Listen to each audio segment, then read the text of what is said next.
Hello and welcome to a new episode of the Game Informer Show. I'm your host, Ben Hansen, joined by the great Kyle Hilliard. Hey. And Cyril Vasquez. I'm not great. And Jeff Clark. Hi. How you feeling, buddy? Jeff? So good? I think you're great. What are you looking forward to talking about on this show today?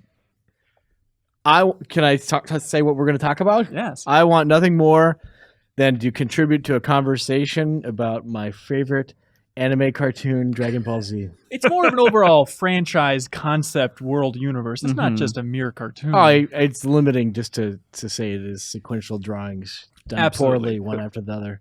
So we're diving in deep. We revealed our new cover on Tuesday in a very exciting way. I'm so happy to see enthusiasm amongst the Dragon Ball fans out there for our cover, and the fact that Goku and MF and Frieza are on the cover of Game Informer. How exciting is that? It's very exciting. Even internally, we were just all three of us, especially, we're like, man, we're gonna have Goku on the cover. Like, this is awesome, you know? Yeah. So Dragon Ball FighterZ, the new cover story. We, Suriel, Kyle, and I, Jeff Cork was allowed nowhere near this. The three of us, at least, went out to Tokyo. Japan. Visited Bandai Namco, I guess technically, and then Arxis, the developer of the amazing-looking Dragon Ball FighterZ. Played a ton of it, spoke a lot with them, really dove in deep in a nerdy way. We'll get into that and talk about the month of coverage we have coming up. Was Broly in the game?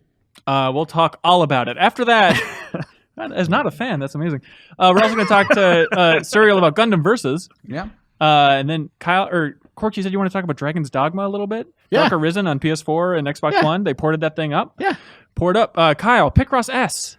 It's great. Let's talk all about You it. want to talk about it right now? Not It's right now. Picross. Oh, shush. Shut up. Spoilers. Picross spoilers. Cuphead. Cork, you reviewed it. We're going to talk about that. Jesus. What a show. We're going to talk a little bit. I just kind of want to run down quickly the month of October because it's a crazy month for game releases. Then we're going to talk Shadow of War. Matt Miller in the house.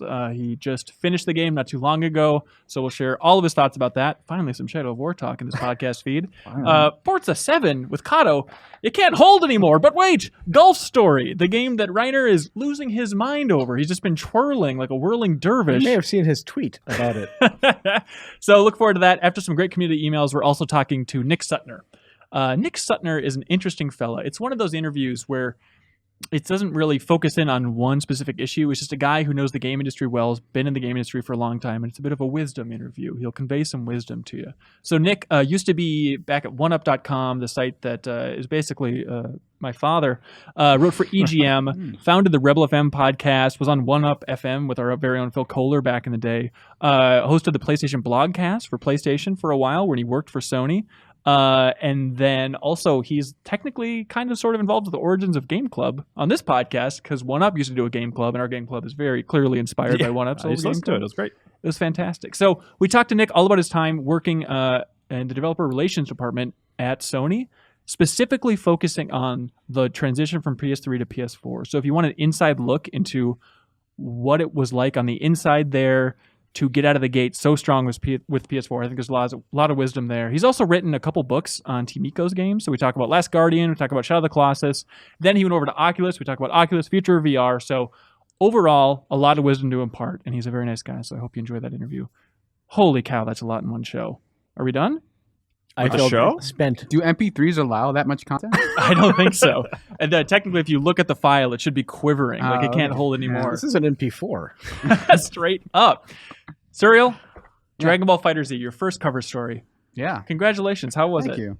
It was fantastic. The flights were long and the cities were great. Yeah. So a lot of wandering around Tokyo with Suriel, which was very fun. It was his first time in Tokyo. Kyle, it was your second. We were just there for Pokemon. Just a couple months ago. Yeah, not that long ago. Hey, we should right up front. One of the biggest things we learned about the game was how to pronounce it.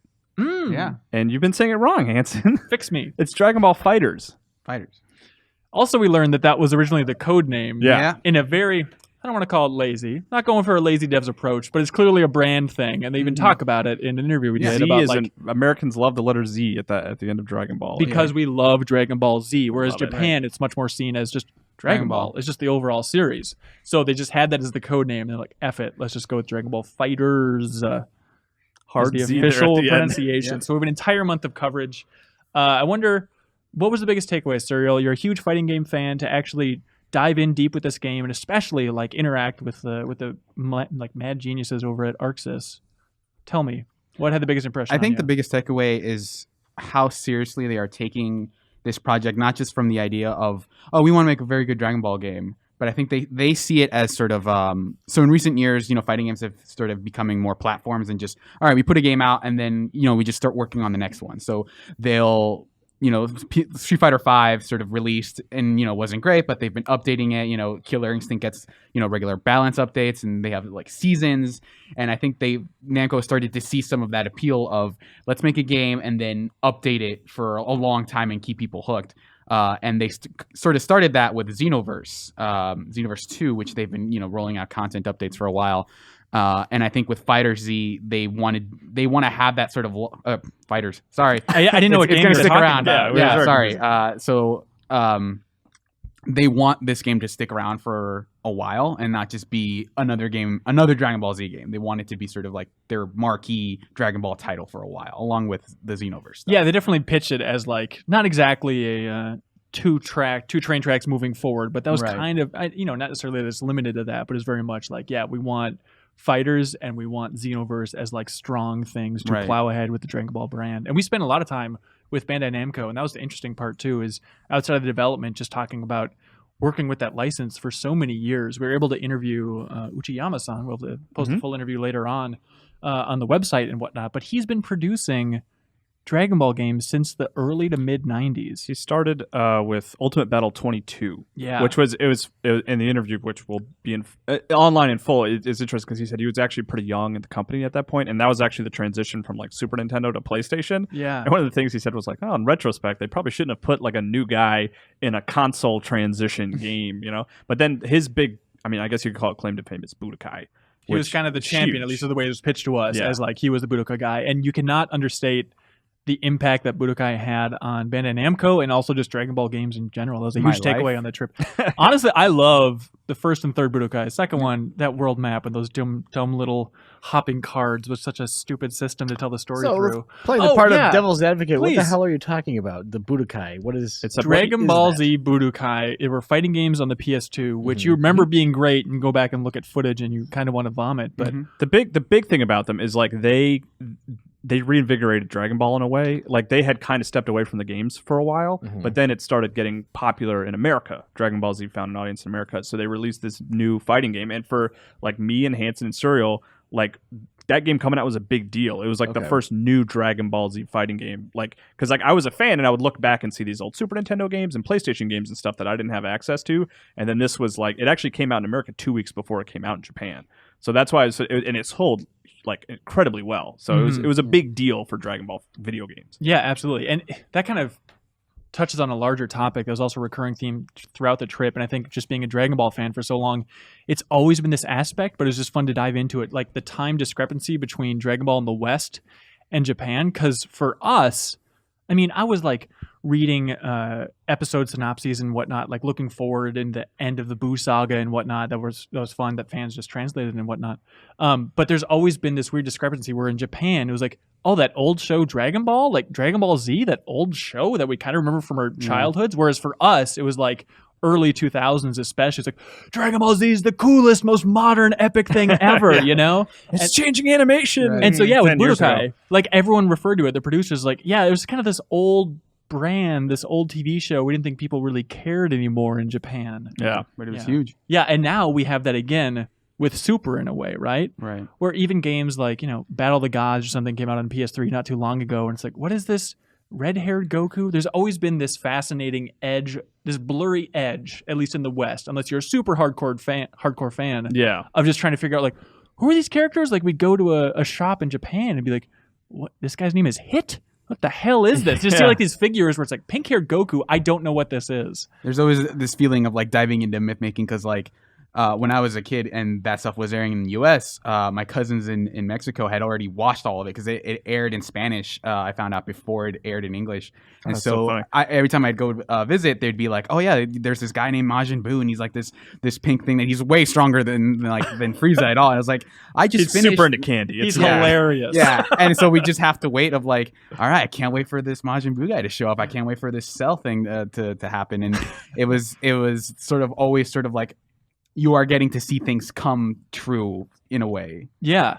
And so that's the weird spot that this game, Dragon Ball FighterZ, lands in. With the Z in the title, and what they revealed so far, it feels like it's more of a Dragon Ball Z game, right? It's like, okay, Yeah, Kid absolutely. Gohan's Yeah. in there and whatnot. What was your read on that, Serial, of who it's trying to cater to specifically? I definitely think that it is Super Z oriented, but I mean, it does have a couple characters from Super, Yeah. Super Saiyan, God, Super Saiyan, Goku, and Okay, Vegeta. stop. We need to explain this. So Jeff Cork, That's when the guy loses his freaking mind, right? Super Saiyan 3 technically is, I think, when they technically lose their mind and Yeah. eyebrows. So the way it works, if you're not a Dragon Ball fan, we understand it's very silly. And with Dragon Ball Super, the new show, it is only getting sillier and sillier. The way it works, Goku Mm-hmm. is an alien, like Superman. Mm-hmm. He's a Saiyan. Yep. Has a couple different ways of powering up. Powers up to Super Saiyan, Mm-hmm. Super Saiyan 2, Yep. Super Saiyan 3. Technically, if you include GT, which is controversial at this point, that is Super Saiyan 4. This is like levels of Scientology. It really is. Yeah, he's a Absolutely, peak. yeah. Yeah, it You have to go absolutely talk is. to L. Ron Hubbard before you can go Super Saiyan 4. Yeah, Get to the right level. The only Yeah. medicine they take are sensu beans. And so Yeah. they've now, with Super, developed a sidetrack, right? Mhm. So now he can become Super Saiyan God. That's another form. That next level is not Super Saiyan God 2, it's Super Saiyan God Super Saiyan. And that's when Goku has blue hair.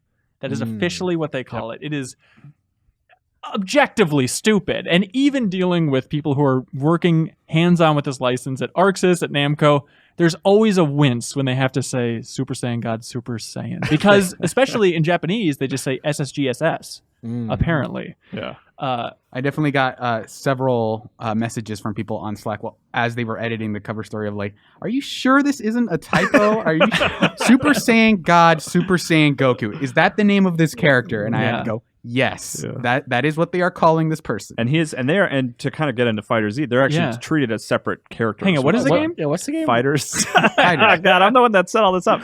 But yeah, Super Saiyan God, Super Saiyan Goku, and Vegeta are both in the game, and then Super Saiyan Goku and Super Saiyan Vegeta are also in the game. So that's 4 characters that you Right. can fight against each other.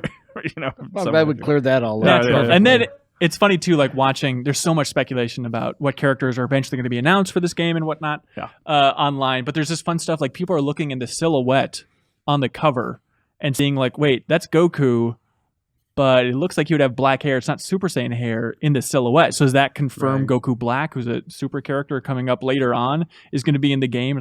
I think that's just a Bandai Namco thing. They just included Yeah. that silhouette because it looked Yeah, it cool. looked And cool, like yeah. technically, Goku transforms.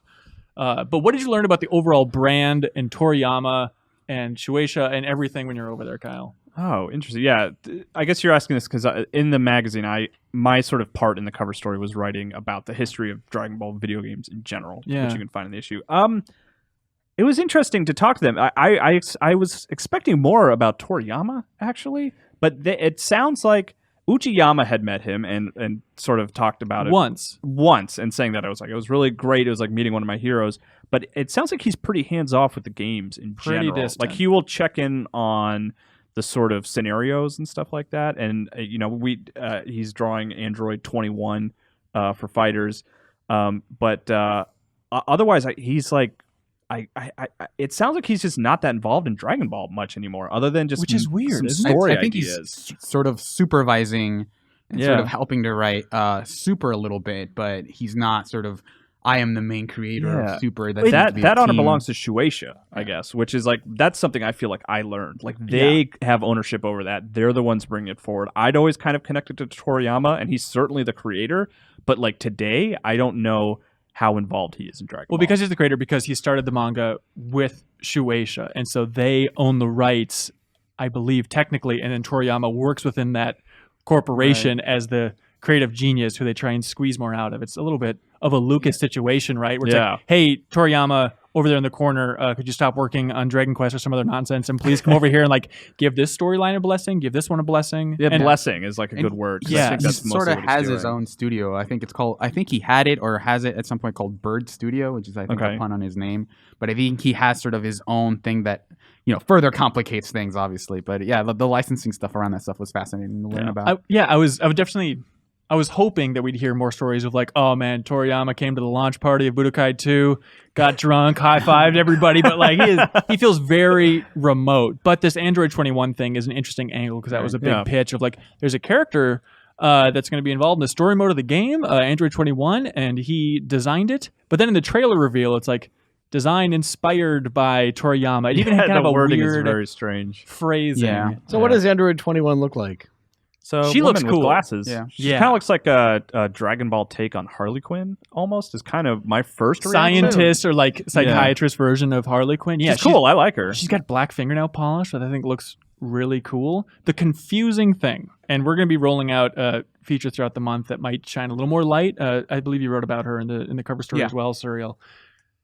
I went back prepping for this cover story is just a dream come true. It's so much fun, Cork. I know this is dorky, but I don't care. So watching like Super, I'd seen the movies, right? But I started watching Super. Yeah, we all got pretty much caught up on Super. Yeah, and then I also went back and watched the Android saga of Z, and like watching those parallel and back to back was really fascinating because in theory, a bulk of this story involves the androids. If Android 21 is in it, it gets so messy and complicated trying to understand. The Android saga in Dragon Ball is just Terminator. They just ripped off Terminator, which is fine. Yeah. It's cool. It's a They're cool allowed. storyline. It's okay. Yeah. John Connor had a sword. Right, obviously. teach their own. They really did. So Android 21 is where it gets confusing because they make it very clear that there's Android 16, the big green guy, right? 17, 18, one of them's a very lovable character. 19 is like the pale face, big fat guy. 20 is technically Dr. Gero himself, who's the scientist who made all the androids and then turned himself into an android.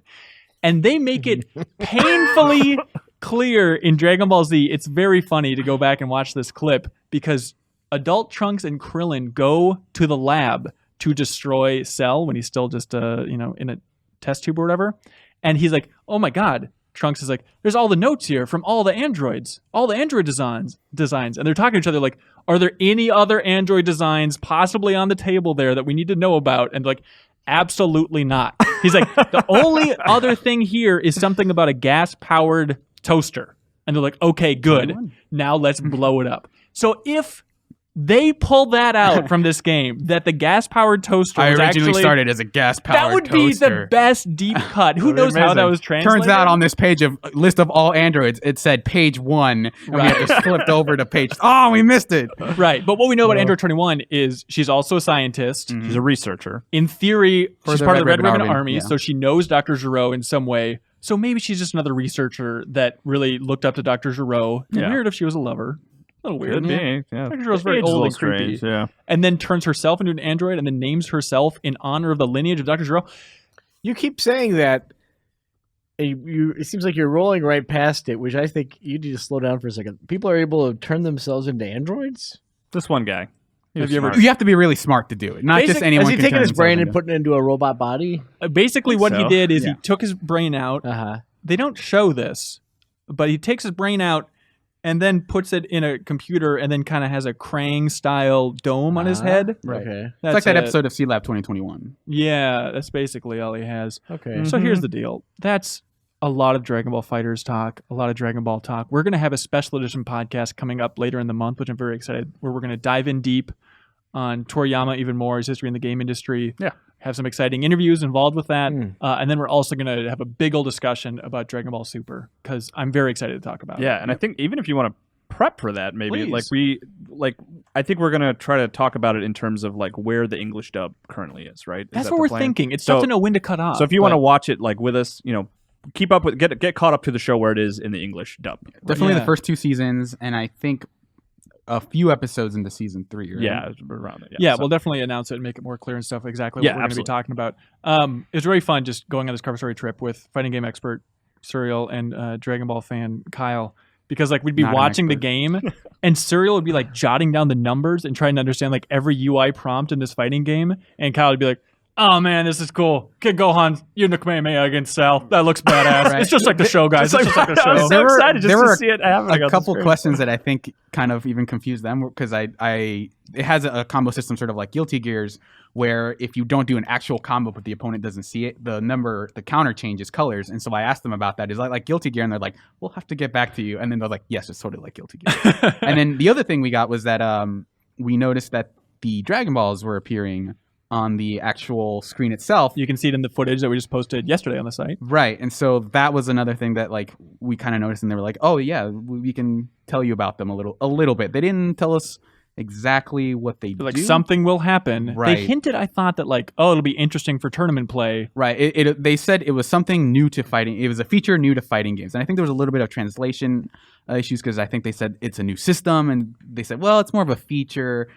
So there was. So what do you know about the Dragon Balls appearing on the screen? So basically, during a match, certain actions, and I think people have speculated that it could be doing certain combos that are 10, 20, and those would correspond to the number of stars on the Dragon Ball you get. Real quick, because I love this nerdy stuff. Was this NeoGAF or was it the subreddit noticing and dissecting? I think it was the subreddit. Okay, founded, and so they said, well, maybe if you do like a 70-hit combo, you'll get the 7-star Dragon Ball. It is shared between both players, so it's not like something where if one player does it, they get powered up or something. It's something that will affect the entire match for both players. And they said it's going to be something new, so it's not like. I wonder. I saw someone speculate like, oh, the easy solution is Shenron comes out, talks, and then I think Beerus makes fun of him, and then deep cut for everybody. But I then got it. Maybe it could like revive a downed character. Yeah. Is that the easy solution? Right. That's a good thing. Because I'm curious if you have any theories about it. I bet it's kind of spectator focused. You know what I mean? Like for people watching the game being played, they're like, oh, they've almost got all 7 of the balls. They're like 3 short. They just, maybe if someone pulls off that, special 2-hit combo or something like that. But that's a pretty good bet. I like that idea. Makes sense. Right. Yeah. People were sort of speculating because it could be, oh, maybe it's just a story mode thing. But in the when we were playing those matches, those were all versus mode matches. So it's definitely something that is I feel like it's probably an intrinsic part of the game. But I would say it's always there, right? Like maybe in single player, but definitely. I think people have been a couple people have been saying like, I don't know if this is balanced or like, which is weird because like they haven't said what it does, but I feel like it will add the extra incentive of sort of like, if anyone knows another anime, Yu-Gi-Oh, there's sort of like that Exodia thing of like, if I get this first, I will win the game, and I don't think it'll be that strong. I don't think you'll automatically win the match, but I definitely feel like it'll be a bonus that both players are fighting for. Yeah, and I bet I also don't think it would result in the players like clashing against, because one of the things we talked to them about was like power beams pushing up against one another, and like they were like, that's something that they were like, because we don't want that. There's no skill involved. It is just mashing, and we don't really think that's which is a big thing in Budokai. Yeah, I think that was a smart choice. So it won't come to that. It won't be like get 7 balls and then whoever taps the most gets to talk to Shenron or something. Yeah, maybe people have already checked it out. I'm sure it's playing if you're watching the video version of this. But one of the most exciting things, most exciting moments of looking at this game throughout the trip was we got the 2 best players within Arxis, who were confident that they're the 2 best players in the world at this point. Yeah, we asked them point blank, "Are you the best players in the world?" And they looked at each other. And probably. Yeah. And so we have a match showing off what high level play for Arxis looks like with Dragon Ball FighterZ, and I imagine the tournament scene is eventually going to look like that as well. And it just feels like night and day compared to other Dragon Ball FighterZ gameplay I've seen. Yeah, it's one thing because I think the game does a really good job of making it look cool even if you don't know what you're doing. So we played the beta, and I'm familiar with fighting games, but a lot of the times you have to get sort of like really nerdy and go into training mode to like figure out the best possible way to do stuff. Yeah. But even just like, all right, I know light, medium, heavy transitions into this, and that stuff still look cool. But like watching 2 people who actually know what they're doing and have been playing for years was like incredibly exciting for me. Yeah. GameInformer.com/DBZ, everybody. Month of content. There's going to be a lot of good interviews coming up. Just getting to have a video interview with Arxis is exciting. It was a fun trip to that studio and whatnot. Good times. Let's get out of the nerd realm and really dive deep into 1930s cartoons. Those are for cool people. Jeff Cork and a little bit Kyle through the co-op. You played through Cuphead. It's true. Cork, you seem scared. It's become notorious as being a very difficult game at this point. It must have been a scary one to review. I have to say, when I was first started playing, I was like, well, here we go. This is my life now. This is what's going on. No, it has had a reputation for, like, when it's been at events and everything, pre-release, people I've talked to who played it were like, yeah, the game looks really cool, but it's really hard. So I was like curious to see if it is indeed actually hard, because a lot of times you're just standing in a kiosk at E3 and someone's shouting at you and you're just kind of like, I don't know what's going on. I'm in the middle of this boss fight, So I was like, maybe it'll ease into it, and yeah, kind of. Yeah, it's a hard game, but it's very fun. I feel like, I don't know. You ended up giving this game an 8. Yes. Right? You ended up enjoying it a lot. Mm-hmm. So is it just a matter of you learned to love that difficulty, or you just eventually got to a point where the difficulty wasn't just you banging your head I think a against a little wall? of both. I think ultimately what it comes down to is kind of figuring out what the rules that it has established are and just kind of playing within those. So a lot of it comes down to finding, you have like different items you can equip,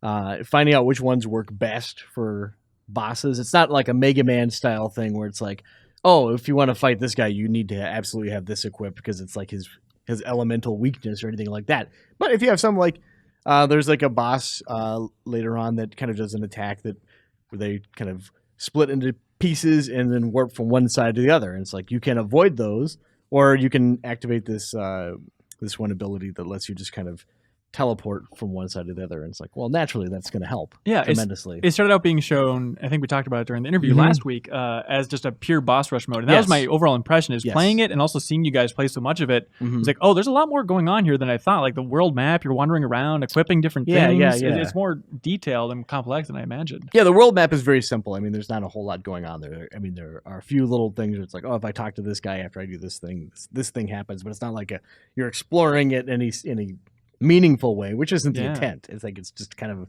a way to further abstract the idea of going from one boss to the next rather than just having a menu. And I think that's the right call. It's adorable, and neat looking. But there are they added some platforming sections, I think, over the years. Right, they delayed the game to do that, right?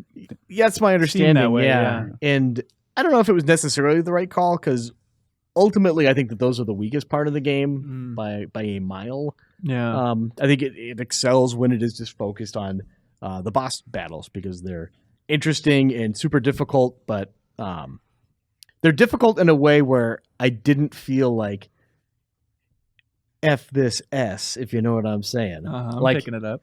I would get very frustrated and I'd have to like put it down for a while and then walk back, but I never felt like that's it, I'm done, I'm out entirely, you know. And there's always like you see that extra little inch that you can take. I mean, because Clark and I, how many bosses we played through? Like 4 bosses, I think. There, you and I. Yep. And it was very much just like no question, instantly restart every time. Yep. You literally get a representation of you can't see the boss's life meter, right? But when you die, you get to see Cuphead and Mugman like walk along a path. And it kind of is like, oh, we were 75% of the way there. That's okay, cool. we can do this. We can do this. We can do this. And like, yeah, I mean, you bash your head against a wall pretty hard, but when you break through, it's really satisfying. And even though I was getting super, like we played it on a Friday, I was getting really frustrated with it.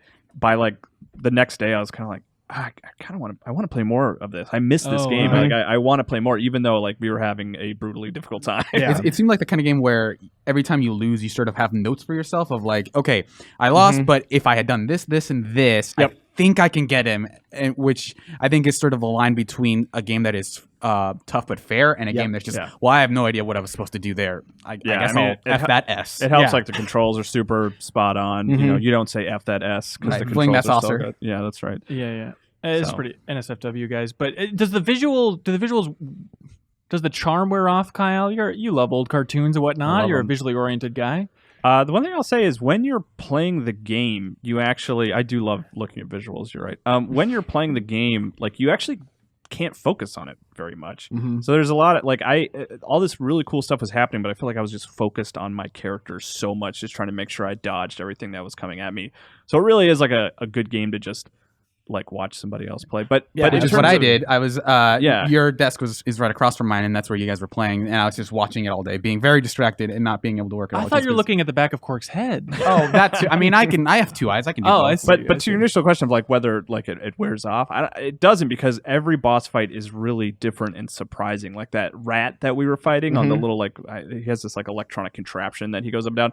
Like you think you beat him, and then like a cat comes in, and then you have to fight the cat, and it's like always changing. And since you get to see the different levels of the boss, like it's always that thing where it's like, oh man, what's next? I don't even want to know. It took us forever to get through this first section. What's the second section going to be like? And it's like a completely different character. So it's fun. It doesn't wear thin. That kind of speaks to ultimately one of the things that I think Cuphead is best at, is that you could say, yeah, it's a bunch of boss fights, but the bosses are all very intricately constructed and they have multiple phases. So it's not like, hey, you're fighting a pelican, and then you hit him a bunch, and then eventually his wings fall off, and then he falls down and dies. It's like This is a hypothetical, by the way. There's not a pelican that you're No fighting. spoilers here. No, but it's like you're fighting a pelican, and then after a while, his bill opens, and then a fish comes out. You got to fight the fish, and then its bones fly off, and then suddenly the pelican flies off the screen, and then he comes back in a dump truck, and then it turns around and dumps a bunch of more fish on you. I mean, it's just like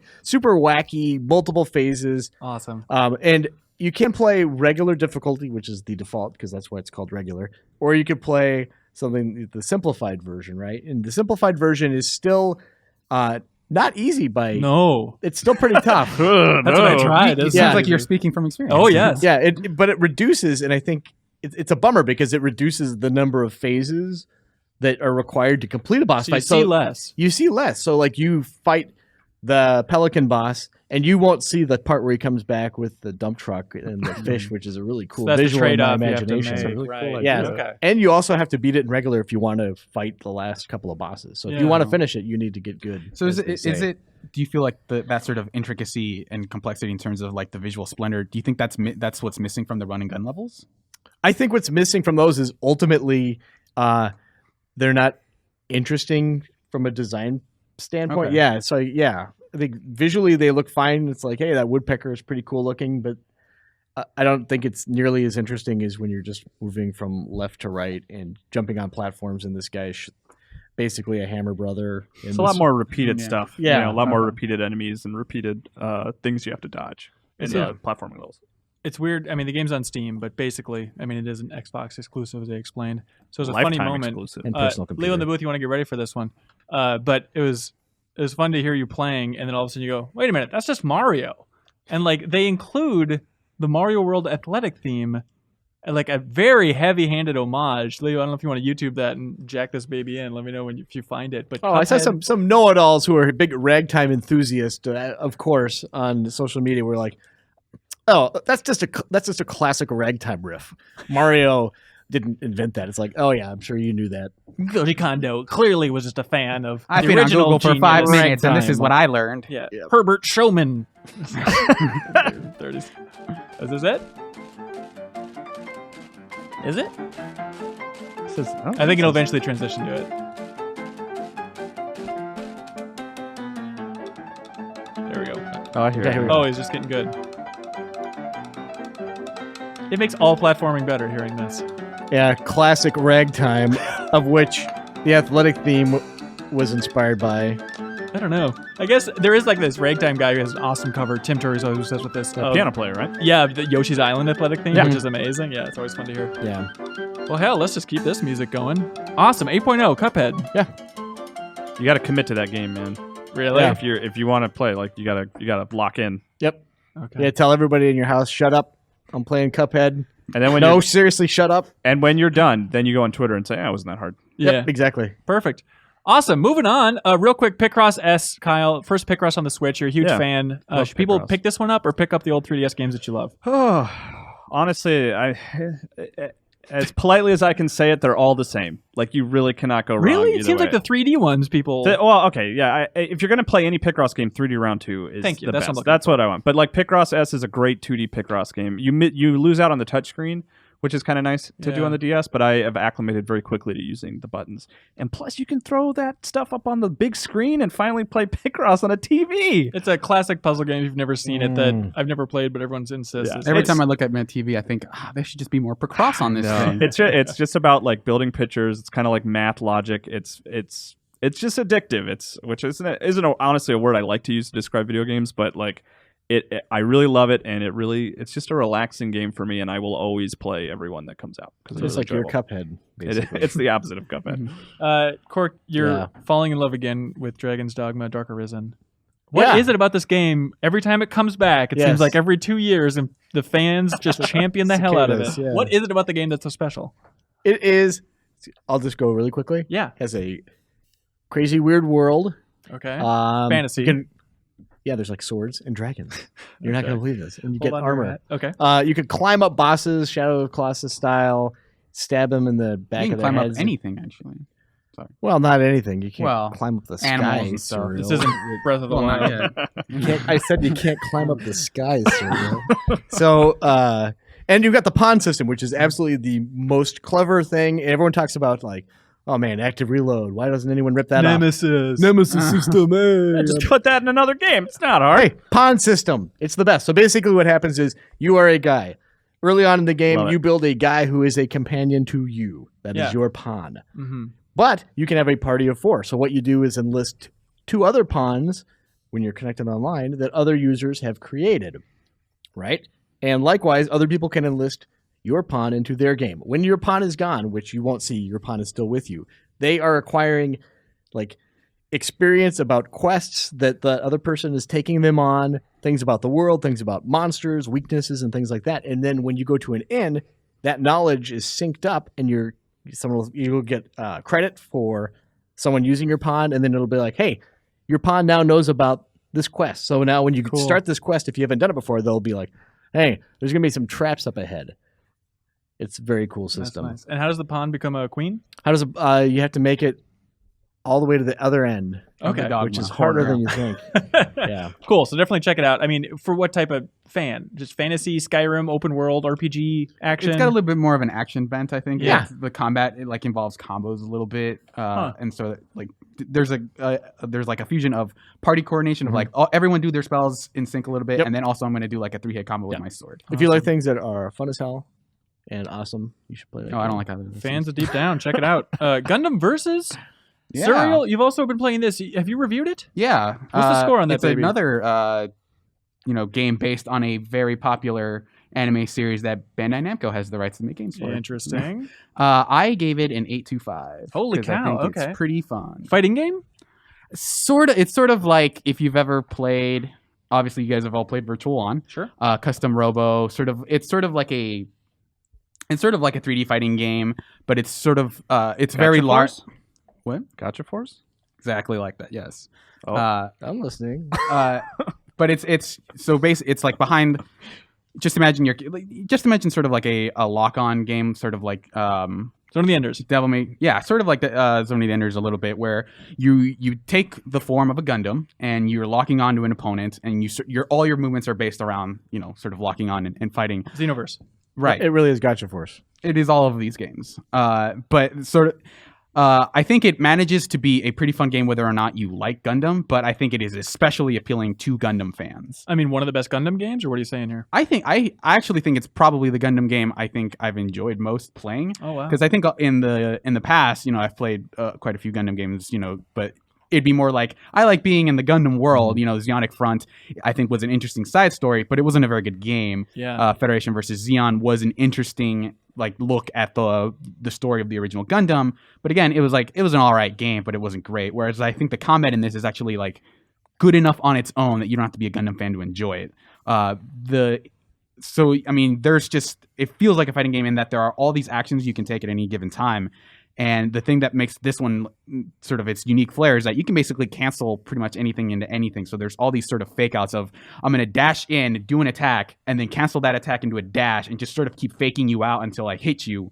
But there's sort of a meter that governs that. So you just can't keep sort of faking people out. And so there's moving in back and forth between people's ranges because different Gundams have different kinds of pistols and guns and stuff, and so they'll fire. You'll run in, they'll fire off their laser, thinking, "Oh, I'm gonna hit you," but then you run away from them and dash, and then do like a simple combo on them, and it's super fast. Like if you mash while you're playing it, you're just gonna cancel a bunch of actions into each other and basically drain all of your meter, which basically will make you vulnerable to their own attacks. Got it. Hanson, you look like you have a question. Yeah, I just wanted to cut you off and say, when we were in Japan, went to Odaiba in Tokyo and saw a life-size Gundam Quark. Mm-hmm. It's one of those things where it's like, yeah, I guess we can see the big statue of the Gundam. Mm-hmm. It was really cool. It was really a moment of gosh, that thing's huge. Can you Look get at up the in there? detail on that thing. It was under construction. I think normally you can get up in the cockpit and just So run it's around their Tokyo for a Statue of while. Liberty. Yeah, it's like in Ghostbusters 2. Yeah, it's basically that, Right, but okay. for all of Tokyo. But that thing was gosh darn huge. Yeah, it's when you see that kind of stuff and you see sort of the Gundam cafe that was right next to it, you sort of start thinking about, man, Gundam is basically Japan's Star Trek, but even bigger because there's no monument to the Enterprise in Interesting. DC or something. Yeah, well, that was an That's overall. because Star Trek mostly takes place in San Francisco. Oh, that's true.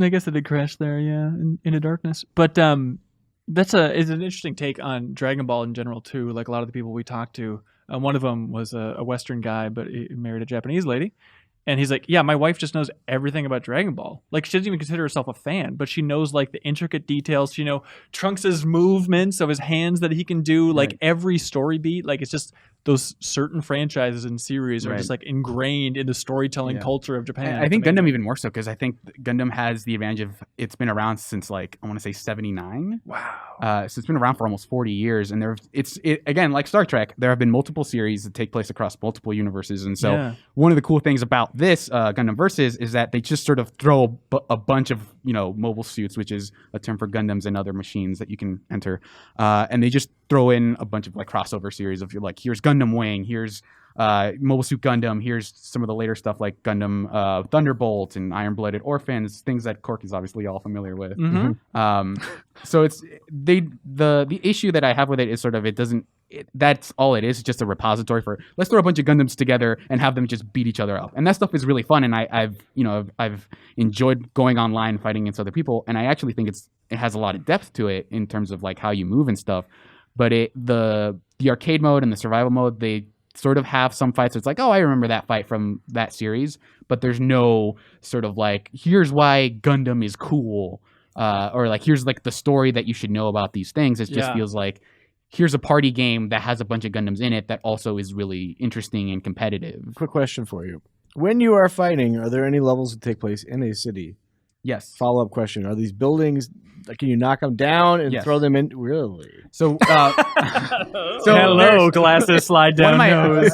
One of my favorite levels, because I'm always been fascinated by this concept, is that in Gundam, they live in colonies a lot of the times, and these colonies are cylindrical. So, like you'll see like buildings sort of facing each other in like a cylindrical. But pattern. on Earth? No, it's in space. Okay. So they'll make this giant colony, and it'll look like a city, but it's sort of if you took like a map and sort of folded it in on itself. And so you fight in one of those, and so that's sweet. They don't look like incredibly detailed or anything, but you can see like that's a building. I'm about the size of this building. If I dash into it and the opponent fires their laser, they'll destroy the building, but I'll be fine. And some of that stuff is really cool because there's a mobile suit named the Gov Custom, and they make a lot of specific references. So he has.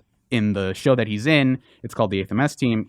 A highway falls on the building, and everyone's like, "All right, we killed him," because he's the bad guy. And it's sort of like a horror movie thing where you see the highway sort of emerge, and he's like lifting it with his bare hands because he's a giant robot.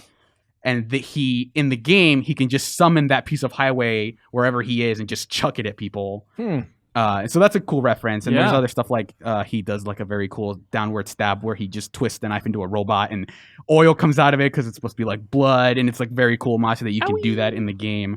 So there's a lot of stuff for Gundam nerds to like, but I think if the average person were to pick it up and like, I think they would enjoy it as sort of a multiplayer competitive thing. That's great to hear.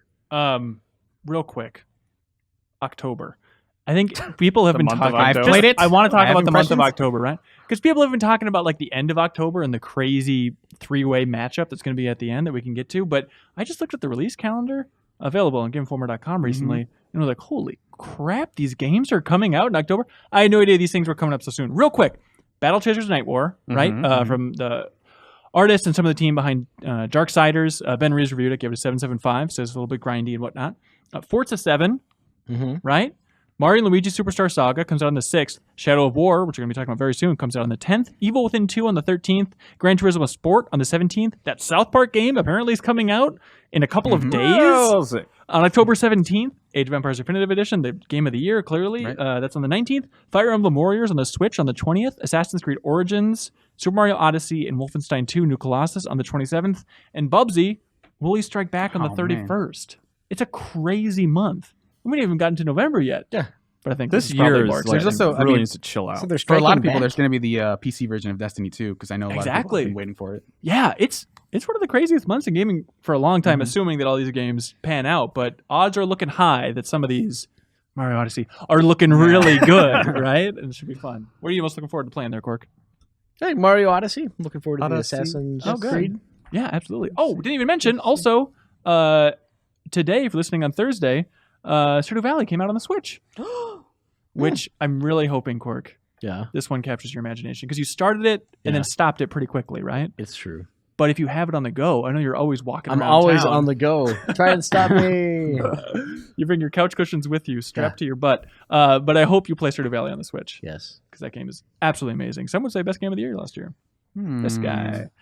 Anyways, Jeff Cork, I Yeah. love you. I want you back for emails. But for right Yeah. now, do you want to give yourself a little high five? Give myself a high five. Yep. I can do it.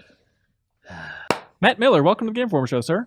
Hello. Hey, it's nice to have you. You are hot off the presses. Yeah. You've just been running, probably stabbing once or twice through Mordor. I have committed orc genocide. Jesus Christ! Authorities!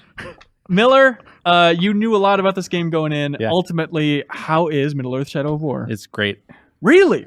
Yep. Okay. All right. What was the biggest surprise? I think that they nailed the landing. The ending, Yeah, which is the part you were worried about. it was. If you listen to this podcast discussion several times, Mhm. there's a lot of talk about, boy, there better be a comeuppance. So that would hint that there's a almighty comeuppance. I would say that some of the things that happened in the end were surprising to me. Some of the things were kind of where they were going, but without spoiling things, it does follow through on its thematic questions, right? Yeah. Like there's a lot about this game that is communicating about the nature of power, Sure. and communicating the thrill of power, right? The sort of moment to moment fantasy is a power fantasy. Yeah. And that's great. But the thing that is remarkable to me is that the game does such a good job of simultaneously getting across the thrill of power in the gameplay and also messages something about the nature of power and it's like, These are the exact dangers. things you were worried about. Okay. And that's pretty cool. It does something that not a lot of games do in that regard, and I appreciate that about it. Okay. And overall, Mhm. just the easy solution, basically what the developers have been saying for a year now, just it's Shadow of Mordor, but better and more of it. Yeah, I think that that might be underselling it some, and maybe they're underselling what they've created here. I think as a standalone experience, this is a really, really great game. Like one of the Wow. best games that's come out this year. Really? Holy Yeah. cow. Okay. But it requires a willingness to step out of your expectations a little bit. It certainly did for me, and let me tell you, if I could do it with my love of Middle Earth, one of the first books I can remember my mom reading to me was The Hobbit. Yeah. In my early childhood days, Kyle's right? was Where Do Babies Come From? No, it wasn't. Okay. Don't lie. Go on. If I can get past my sacredness around Tolkien lore to accept the liberties that they've taken here and just look at the game on its own merits, I feel like anybody else who's willing to try to do that should be able to. On the opposite side, do you feel like the game is welcoming to people who don't really have sort of a huge wealth of knowledge about Lord of the Rings? But because not to spoil anything, but that's me. Oh yeah. Well, Yeah. Kyle, It's also you, me. Yeah, you guys have started as well. And on the cover story trip, I saw the beginning of the game, and I was pretty turned off. But I don't think the storytelling is going to grab a non-token guy at all. I don't know what the hell is going on. Yeah. To be fair, I felt that way kind of about the first game, and I love the first game. Right. I was just like, I would just wade into the confusion and being like, it's fun to kill orcs, and that's kind of what I'm doing here. I'm like, that's a spider lady. This girl seems important. Oh, there's a big group of orcs over there. I'm gonna go mess with those guys, and I'm happy to be kind of lost. Well, 'cause before it's we just get back fun to the play. smart people like Miller, I mean, with you guys, are you grabbed by the story at all so far? I don't know how many hours you guys have put into it at this point. Story, I would say no. Okay. They're talking about planters. Palantir. Palantirs a The lot, Palan- but they very much they want you need to that. remember that the Palantir is super important. Yeah. They mention it very often Yeah, that the but- Palantir is something you need. But I am totally on board within the first couple hours. It's super fun. I fell right back into massacring orcs, and it was this is great. It's weird. I forgot how much I liked Mordor. And Yeah. I'm totally back in. Even though I'm the story is I'm borderline ignoring it. I'm having a great time. Borderline ignoring. Miller, should he pay more attention? I don't know that you have to pay more attention. I have increasingly over the years ascribed to the truism that nobody should tell anybody else how to enjoy a game. right? Like I'm open. I'm welcome to it, man. I'm opening myself I think up if to you find that the story isn't really doing it for you, but you like everything else about the game, then that's great. I'm not closing that door, by the way. Like, I'm excited to see a satisfactory ending. I just out of the gate, I'm like, I don't know, Spider Lady, Palantir. I don't know. I think there's a lot of things that the game does to try to establish its place within Middle Earth fiction before it branches off. And this is the point that I don't think you guys are totally at yet. But pretty quickly, in the grand scope of this many dozens of hours of game that is in front of you, it splits off into independent threads. There is no central story here other than the one sentence description that Talion and Celebrimbor have forged a new ring of power, and they are now seeking conquest and vengeance across Mordor to bring down Sauron. That is the story. There's no spoiler to that. It's just that is what this story is.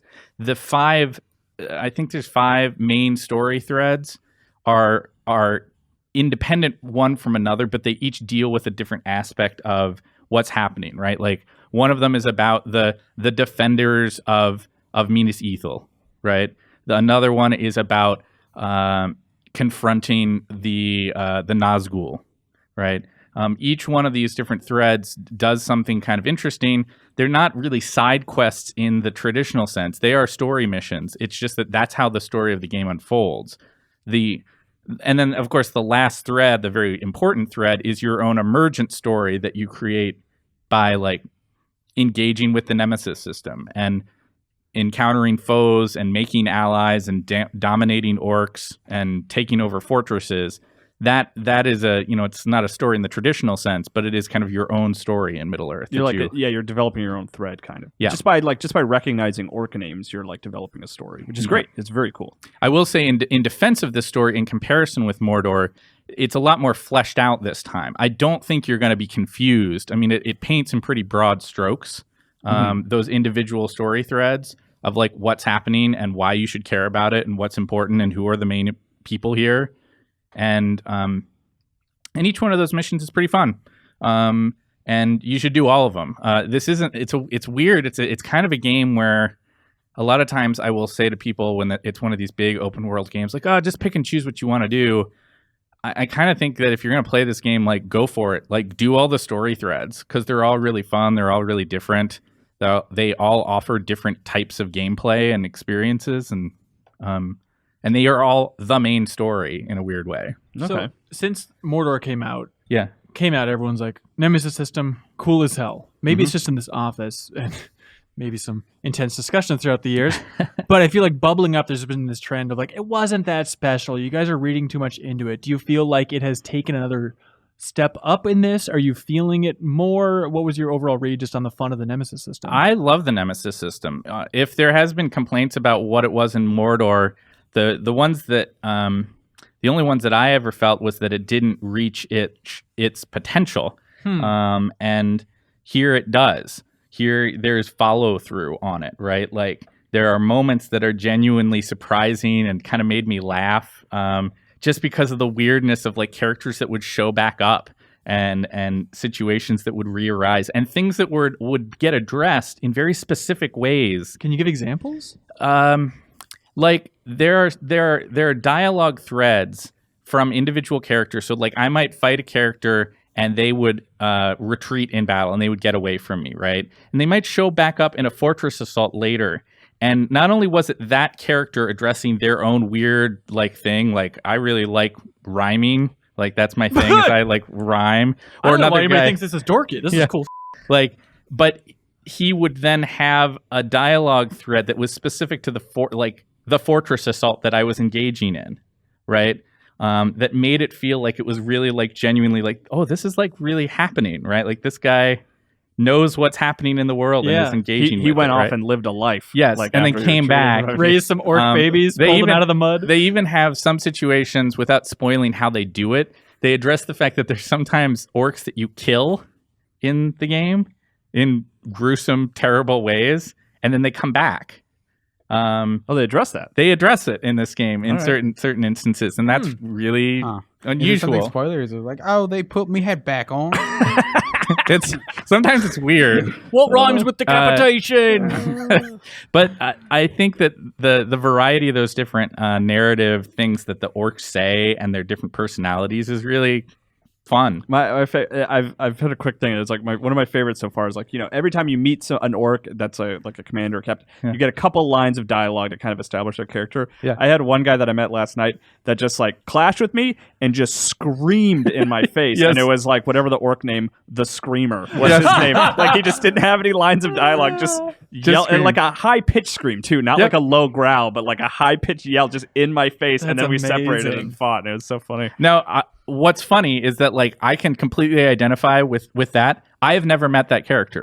After that's cool. dozens of hours, there are characters that I still meet that are brand new and that I've never seen before. I know other characters like that. There's one guy who only talks about things that are sweet. And so he's really creepy. So he's just saying stuff like, sweet, you're my sweet, sweet, sweet, sweet. And he just says that repeatedly. And it's like, why don't you stay away from me? I'll shoot you with my bow and arrow. Yeah. But yeah, there's this tremendous variety there. And I think the Nemesis system is also improved by its surroundings. Now it's not just about foes, but it's about these guys as your allies, as characters that you've dominated.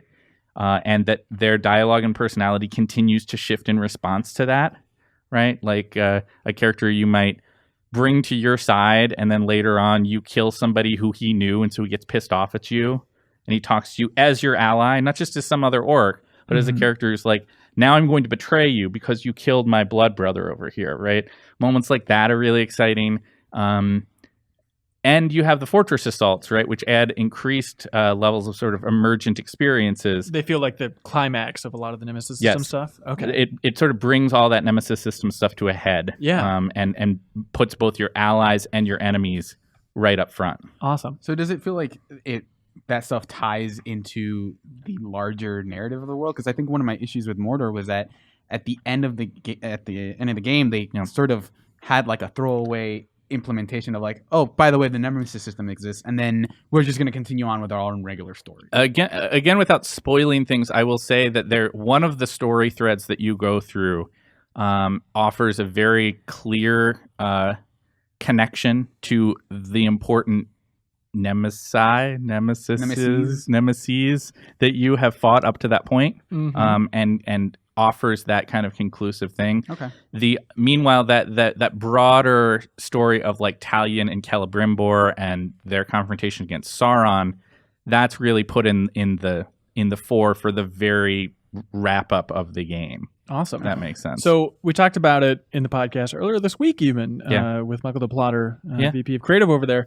But this game has become a crazy lightning rod for discussion about microtransactions in single-ish, player-ish games. Yep.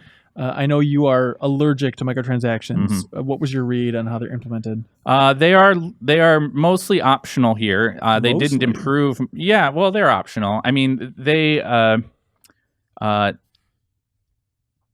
didn't improve my experience with the game. It's just you see it in menus and it's like, ugh. Yeah, you can go into the menus and you can buy both with in-game currency at a very slow pace, or by tackling very specific challenges in the world. You can earn the stuff that you would need to buy that stuff, or with real money. You can buy XP boosts.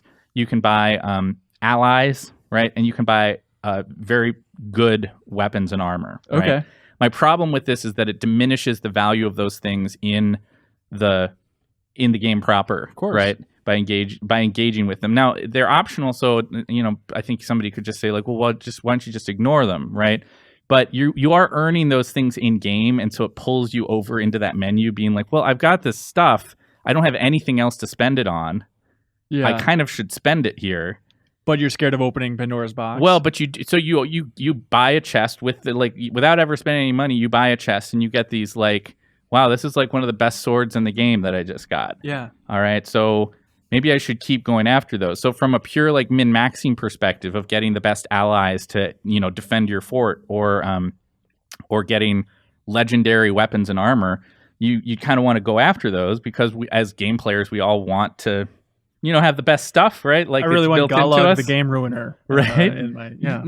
And yet those things, like I care a lot more about that sword that I went down into the ancient elven barrow and retrieved it after tracking down the clues to the hidden door that would let me inside. There's that sword, and then there's the sword I threw some currency at, and I opened a chest, and there's the sword. So it detracted overall, but not a game ruiner. I don't think it's a game ruiner by any stretch. Okay. I mean, it's not like in the way. The other online stuff in the game just adds to fun tasks you can do in the game. Online conquests and online vendettas are just things that you can like sort of engage with other players without actually playing with them. You can try to take over their forts, and you can try to get revenge for them. It's kind of after Mother they've gotten Basey stuff killed. from Metal Gear Solid 5. It's a little bit of that, but it doesn't get in the way, and it's largely stuff that you can ignore if you want to. Yeah. So I think it bears talking about. I'm not happy to see microtransactions in a game like this. I don't think they make them better, but it's not something that's ruining it. Still, overall, one of the best games of the year you've played. I think it's an excellent game. Wow. Just to circle back, I mean, Sure. the big takeaway for me, especially for people who like myself are big fans of this universe, is just give yourself the chance to step away from that sort of sense of everything is sacrosanct and we can't change anything about the way that the fiction is, and just play this game and like look at it on its own merits. And I think it's really, really good in that regard. That's great to hear. You have to be willing to do that. If you can't do that, if you're just convinced that like, you know what, like Shelob as a woman, I'm never going to wrap my head around that idea. A new Ring of Power just like completely upsets me. Ring of Power 2. Ring of Power 2, if that like pisses you off and you just can't get past it, then I don't know how I can help you. You're not going to like this game. I don't know how to help you, as Matt Miller would say. Yeah. That's fantastic. Miller, I love you. I'm looking forward to reading your review for even more of your thoughts. Yeah. But for now, do you want to give Cyril a high five? I'm going to do it. All right, bye, guys. Bam! Reiner, Matthew Cotto. Hey! You two Here we are experts again. ready to talk golf, ready to talk racing. Yep. Everything that's fun under the sun. I'm very excited for this duo. At first, I thought this is an odd one, talking about Forza 7, talking about Golf Story. Then I remembered, Cotto's our golf expert. Yeah, I'm he really plays curious to Forza. see. And I yeah, play you play Forza. Forza. This is Yeah. perfect. Forza 7.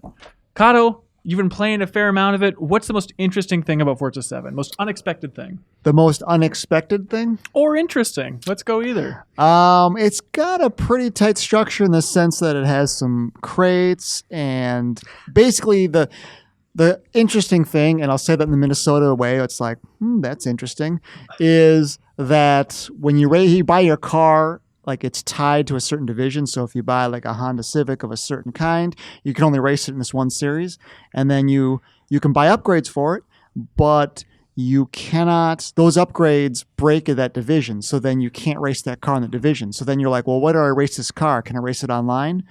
Well, maybe Turn 10 has created a lobby for that particular division, or it hasn't. And if it hasn't, then basically you can spend all this money, upgrade your car, and then only race it in free ride. So overall, this is a more strict So I'm system. coming out of the gate. As you can tell, it's a little bit of a interesting tone for an interesting. Hang on, do you game. not like Forza 7? I just assumed it was the baseline Forza.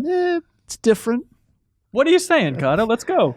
I'm Just throwing say out- what your heart is telling you. You make it rain. Just all your money. Just throw it into the machine. Microtransactions? Is that what's Oh going on my here? god! Really? Not Yes. not at launch. They say they say they're gonna bring it in. Like it will happen. And in fairness, Turn 10 has done this before, where they started out. They say, you know what, no microtransactions, but they're coming. You know, once they sort of figure out some of the balance and how players are playing it, that will come later on. But like I said, there is a crate system, which you get these mods, which can only be gotten in crates, and those mods get you more money. And so obviously you're gonna need that money to buy cars.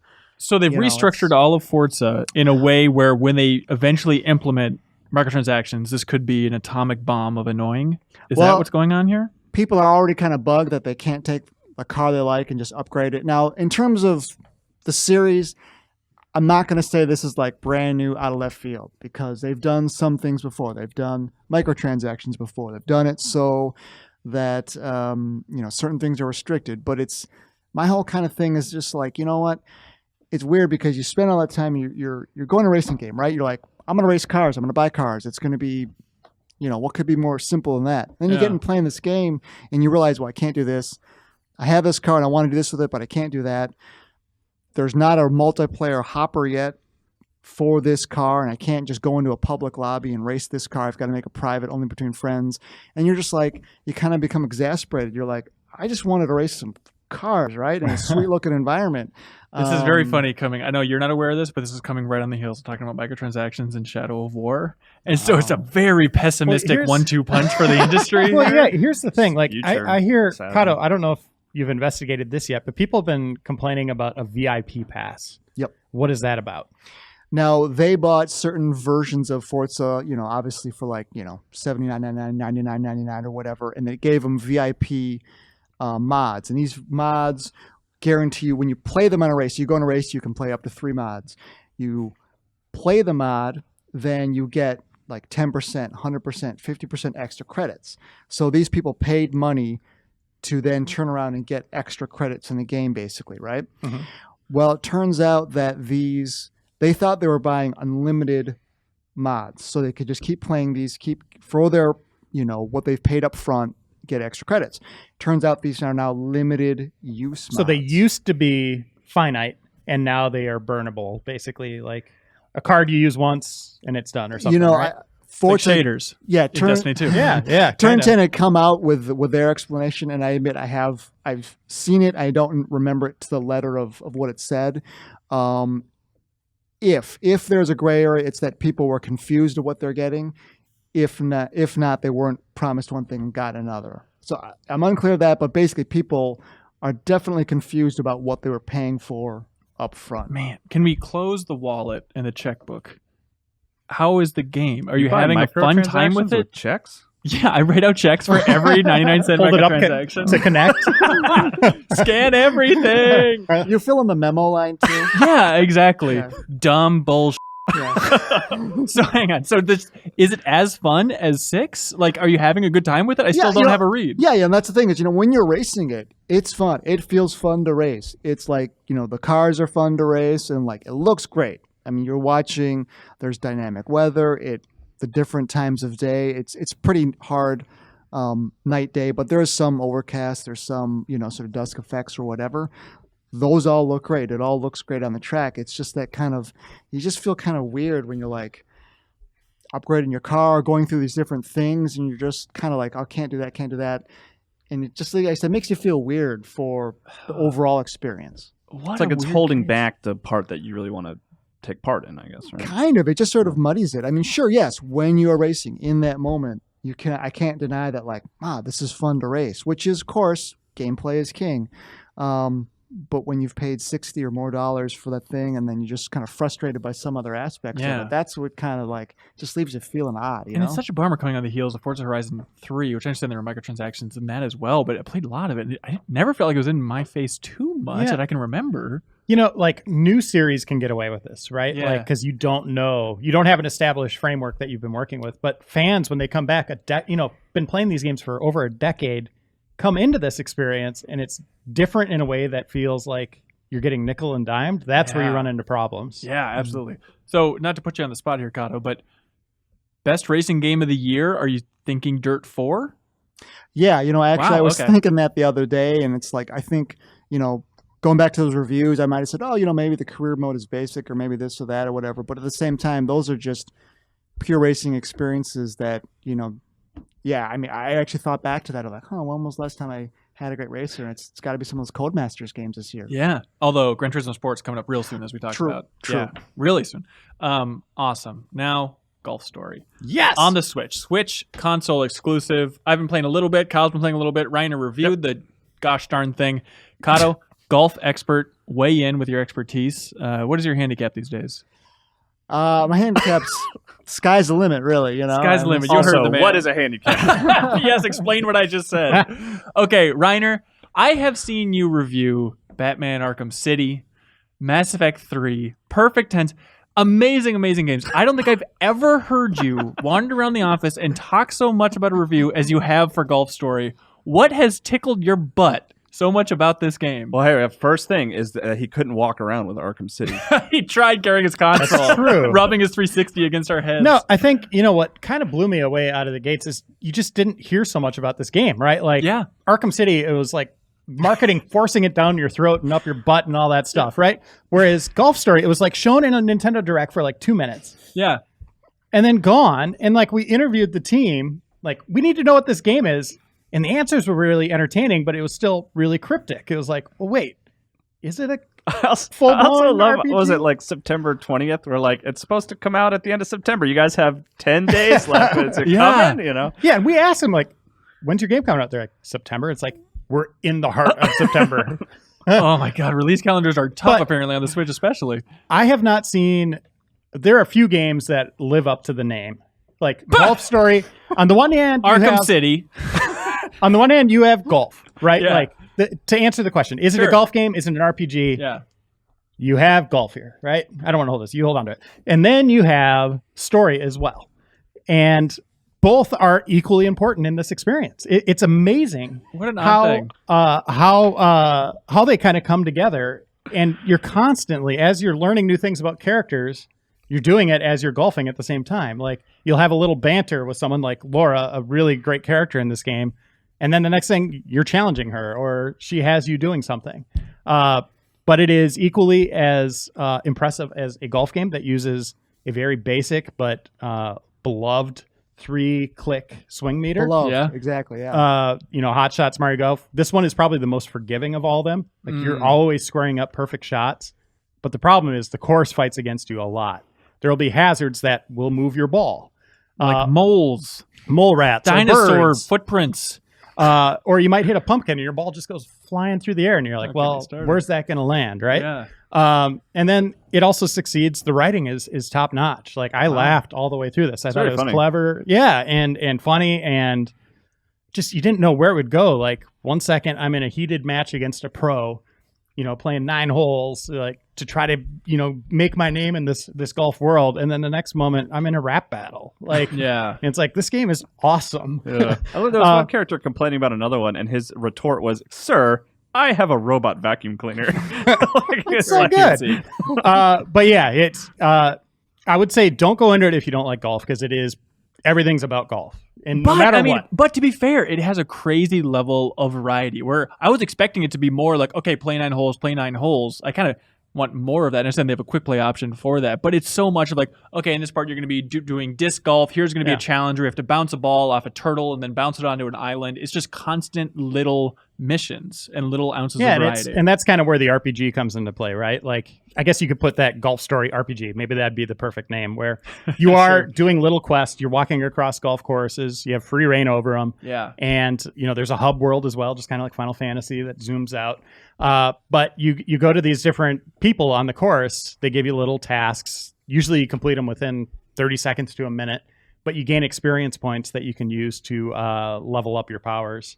And then you get different. There's even a screen that's like Zelda's item screen, where you get different like abilities that, like, items that actually like enhance your abilities in big ways. Yeah. I couldn't put this game down. It was awesome. How long is it? Ooh, that's tough to say. I would say maybe 15, 18 hours. Okay.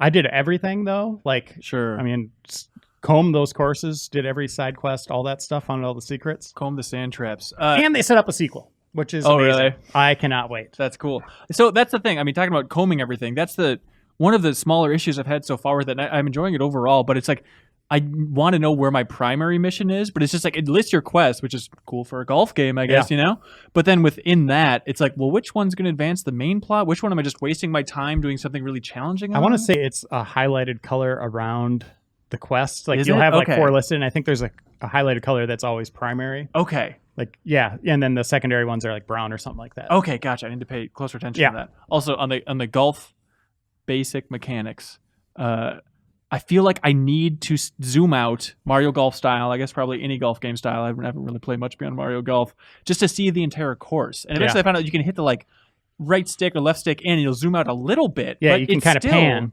There's still those issues where you'll start a course, and it's Yeah. like I'm looking at the woods. I don't know what this hole looks You like. get one overview, and then Yeah, Yeah. you got to pay attention to that overview. 2, Yeah. it does a good job of when they set you on your shot, you're always pointing toward the hole. Okay. But there'll be courses toward the end where it's a par 6, which doesn't exist in the golf world, but it'll be a par 6, which is like 800 yards, and you're like, it's kind of hooking this way. It's like, well, it's shooting me directly into the ocean. Yeah. Over here, what else is in there? I don't know. Like, and you really got to kind of change the length of your clubs to get a good read on what you're seeing. So that would have been a nice addition, is having that kind of pan like Hot Shots has, where you can always just kind of zoom down the course, or Tiger Woods. But other than that, and putting's a weak link too. Like, there's not much strategy to it. You're rarely like changing your shot. The greens are tiny. Yeah. And it shows the slant of the green, but like, I feel like, I don't know how long this has been a staple in golf games. Do like the moving lines. Yeah. That's all I want to see. You can do that from that perspective, right? But from what I'm hearing, I think Sidebar Games is just 3 people. There's some Australian team. Yeah. I reached out to him. I'd love to hear back. I'd love to talk to him on the show, because it's like, yeah, where are these people coming from? But one of the most charming games I've played in a long time. Like, I adored this game, and it comes right before Stardew Valley, which it reminds me of hitting on Switch. So big week for Switch, or big couple weeks for Switch. Yeah. Kato, is there room in your life, realistically, for a cutesy little kind of throwback RPG-ish golf game? Are you saying like in my life as in time, or Your as in human my heart? life. Time, realistically. Oh, time. Would you make time I'd for be this? curious Yeah, about the heart yeah, I think answer so. for myself. I think Yeah. you'd dig it, man. I Yeah, really yeah, do. absolutely. I mean, like he was saying, the 3-click mechanic is, a staple of the genre and stuff like that. And it's interesting you guys were talking about some of that stuff. It made me think of actually Mario Golf, in the sense that, when I've played Mario Golf, it's always nice to get some of the little, chain chomp comes and gets your ball or something like that. But those games, it's just like, okay, you run through these holes, you run through them a few different times. It basically just is what it is. So it's kind of nice that somebody stepped up, took some of the course, environmental interaction parts, and also, layered on a story as well. Yeah, and one of the big things, like Hot Shots just came out. Everybody's Golf, they're calling it now. Yeah. Repetition in that one, doing the same course over and over. This game, as soon as you feel like, okay, I don't want to be on this course anymore, they move you on, which is awesome. Like, I don't feel like it really sunk in, where I never felt like I was overstaying my welcome in any particular area. So pacing is very good in it too. I mean, do you feel like, is this kind of harkening back to, you played Everybody's Golf and reviewed it, Kato. You give it a 7, I think, right? I believe so. Okay, just kind of some of that whimsy sound familiar from what you just played in Everybody's Golf? Oh, no, I mean, for that, it's just like, the characters have little voices, or they have outfits you can change and stuff. Okay. But I mean, that's kind of slight compared to this. Yeah. Reiner, you give it a 9, correct? 9 out of 10. Everybody should Amazing. play this game. It's $15. It's amazing. It's a hell of a deal.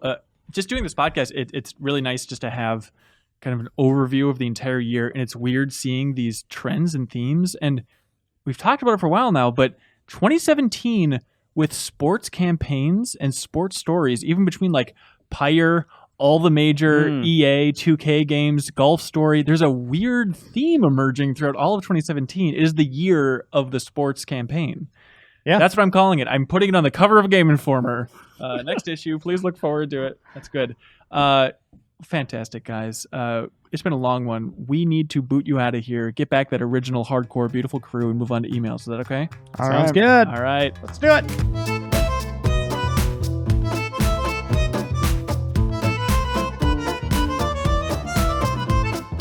And welcome back to the Game Informer Show. I'm still here. We got Kyle still here. Serial and Cork have returned. Yeah. Welcome, gentlemen. Some wonderful emails is what we're up to. We're going to read through all these. People sent in emails to podcast@gameinformer.com. Read through all. Remember your favorites. We're going to choose our absolute favorite email that was sent in throughout the last week. And then Ship them out. something real nice. That's right.